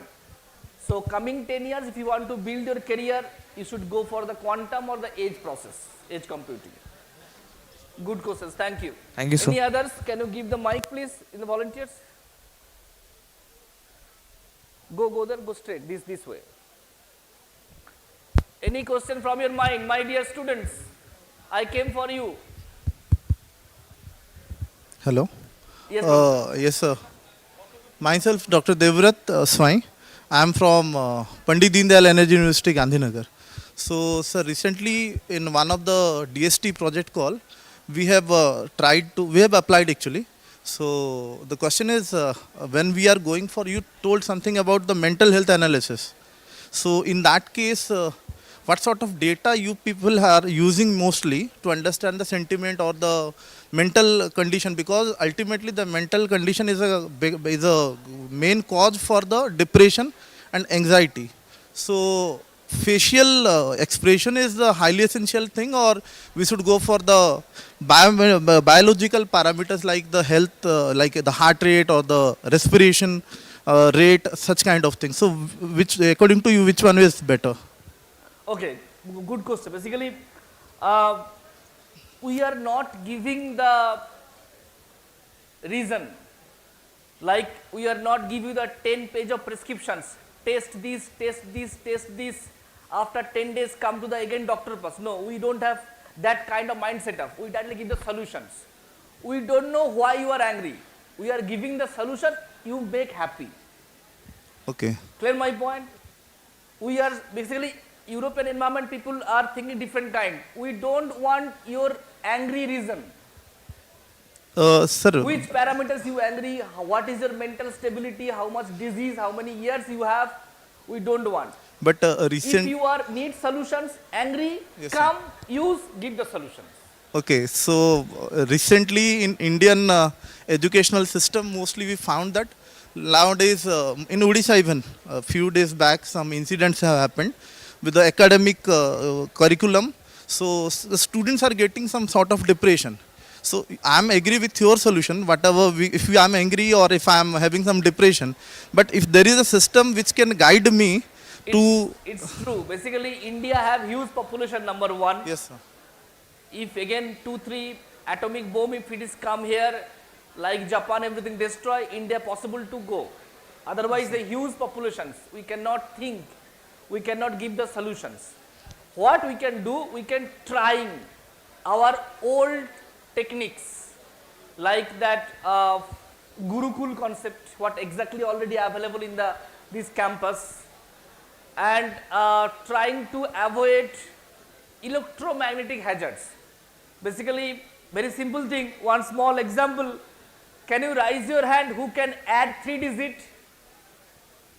315279. Add 2 numbers, 375219. Addition of 2 numbers. You can't because you are using mobile phone. Your brain is completely destroyed. It's Sir, very simple logic. one, My point, as a yes, BTech sir. students, you cannot add 3 digits without calculators. Okay, so if you use the mobile phone more than 8 minutes, your brain cell will be damaged. Okay, so you cannot add 3 digits, 4, 5, 6, leave it. Impossible. Only solutions, electromagnetic hazards removed from your environment. If it is possible, then again brain will be growth and they can create some solutions. Okay, so another use case on which, if possible, I want to interact or I want to collaborate with you. Like in most of the cases nowadays in Odisha and even in India also, most of the females are suffering with the disease of your ovary cancer. So for that, whether any like ovarian image or something is available, because I have personally contacted many more doctors, but they do not have the systematic data, which is highly essential, because in the initial stage, if it is detected, then only it can be cured. Otherwise, it can go to any extent. So in that sense, if it is possible to have some data from your university or something, Yes, then it will be better in to. Europe, we don't need data. Then how without data we can develop any system, We sir? don't want data. Because, Telling that cancer detection 78% accuracy. In India is paper pen 99%, but realistic is fully 0. But 78% accuracy, they create the software. Clear my point? So what is the single patient came, tested, create the software? Because the ovarian cancer. Number of population very less. No, ovarian cancer, the main cause is on the wall, if there is some thickness of a layer is created, that is the initial phase. But it is very much hard to get the image data of it. No, So image if it, data, it's very simple thing. We are getting single, one-to-one mapping systems. One patient came, we take one data. 2 patient came, 2 data, like that way. So we don't even, have a huge number yes, of sir. data. Even in that case also, doctors also told that it is challenging thing to sometimes detect accurately what is the, is it in the initial stage or not. No, basically that is the telling that accurate is fully wrong concept. We don't want to give the prescriptions. Patient came, he has some disease, we give the solution. Okay. We will not tell you your blood pressure is low, we will give this is the exercise you do, your blood pressure will be changed. Both are different meaning. Clear my point? Yes, sir. Because we don't want you should come and second day in my patient. One time only visit in the doctors. Okay. Sir, last but not the least, Yes. the thing is that you said that the AI/ML field is having, nowadays it is going down. So what about the future of the students if we focus their curriculum regarding the generative AI and LLM? Because most of the Indian recruiters are nowadays making it a criteria to have a job that you must need to have the knowledge about LLM, and LLMs are even evolving like anything nowadays. So it is a good opportunity for the students. No, basically India have a different work cultures. 1 year 10 Scopus papers, otherwise your job will be gone. Clear my point? No, in industry I'm talking about. I'm not talking about any academia perspective. Industry, basically industry people, they are not creating the algorithms, they are creating the product. Clear my point? So product, we need input, output as solutions. Yes, in sir. between, nothing is there. They will not ask you, you know ML, AL, DL, nothing. This is the problem. Tell me how to give the solutions. Straightforward questions. If you give the solution, come and join tomorrow in the company. Okay, sir. Clear my point? Okay, Good sir. question. Yes. Thank you, sir. Yes, these 2 people, they are waiting for that. You just give them first, then you can come. Yes, these last 2 people.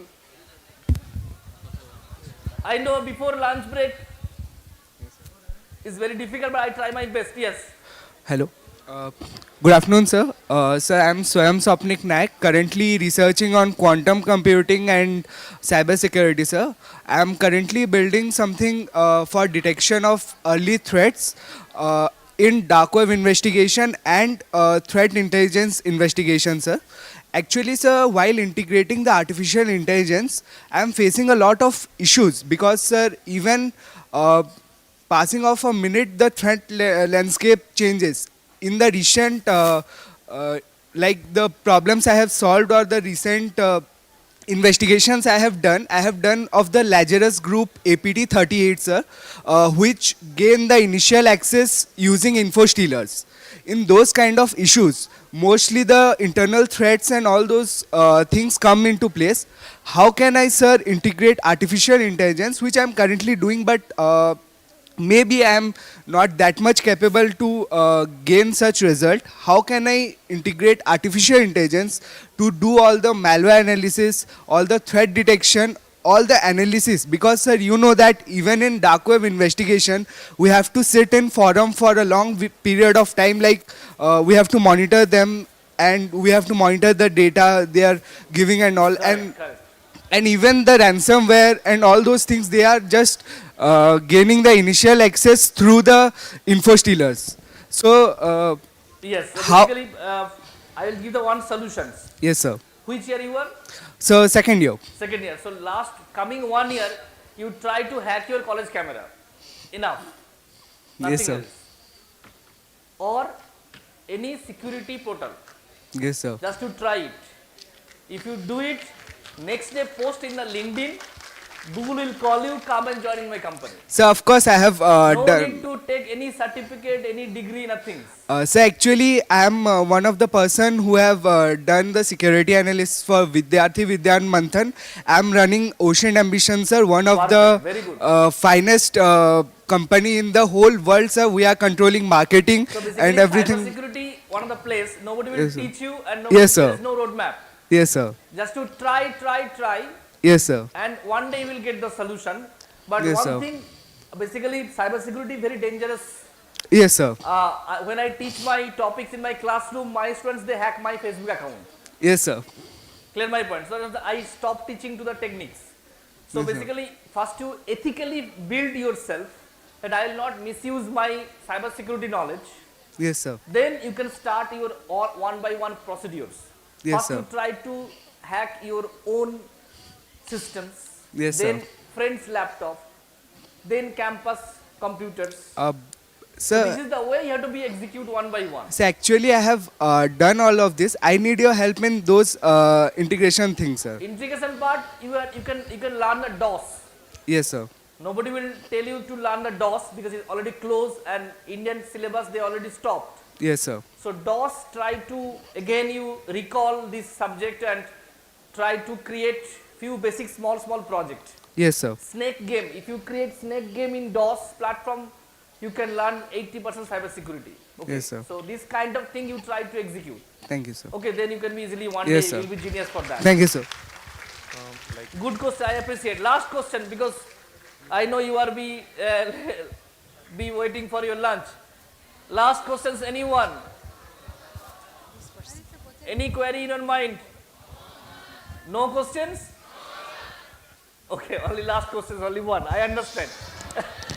Sorry. So, I'm sorry everyone.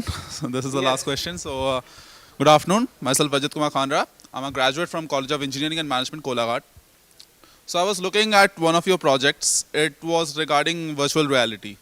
So, a few moments back, you mentioned like to stay away from electronics and stay away from like magnetic and all.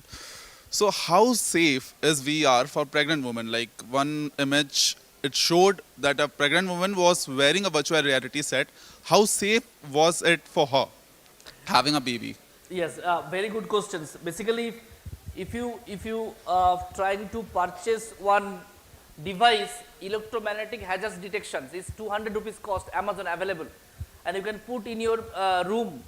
You have radio, televisions, tube light, and some people they have the that small speaker system, sound systems. It's a huge electromagnetic hazard. So what exactly VR module we are giving, that is very less. Already we tested the Niemann's hospitals, they approve our device less electromagnetic hazards. And most of the electromagnetic hazards created by the internet. The most dangerous company of the world, Jio, they give the all Indians addiction free internet. The fast poisons given by the Jio company. Free SIM, free internet. Okay, so that is the destroy everybody brain, maximum. Okay, so that is the maximum strength of that electromagnetic hazards, internet switch on in the mobile phone. So if you off that part, automatically that part will minimize. Thank you all. We will keep in touch.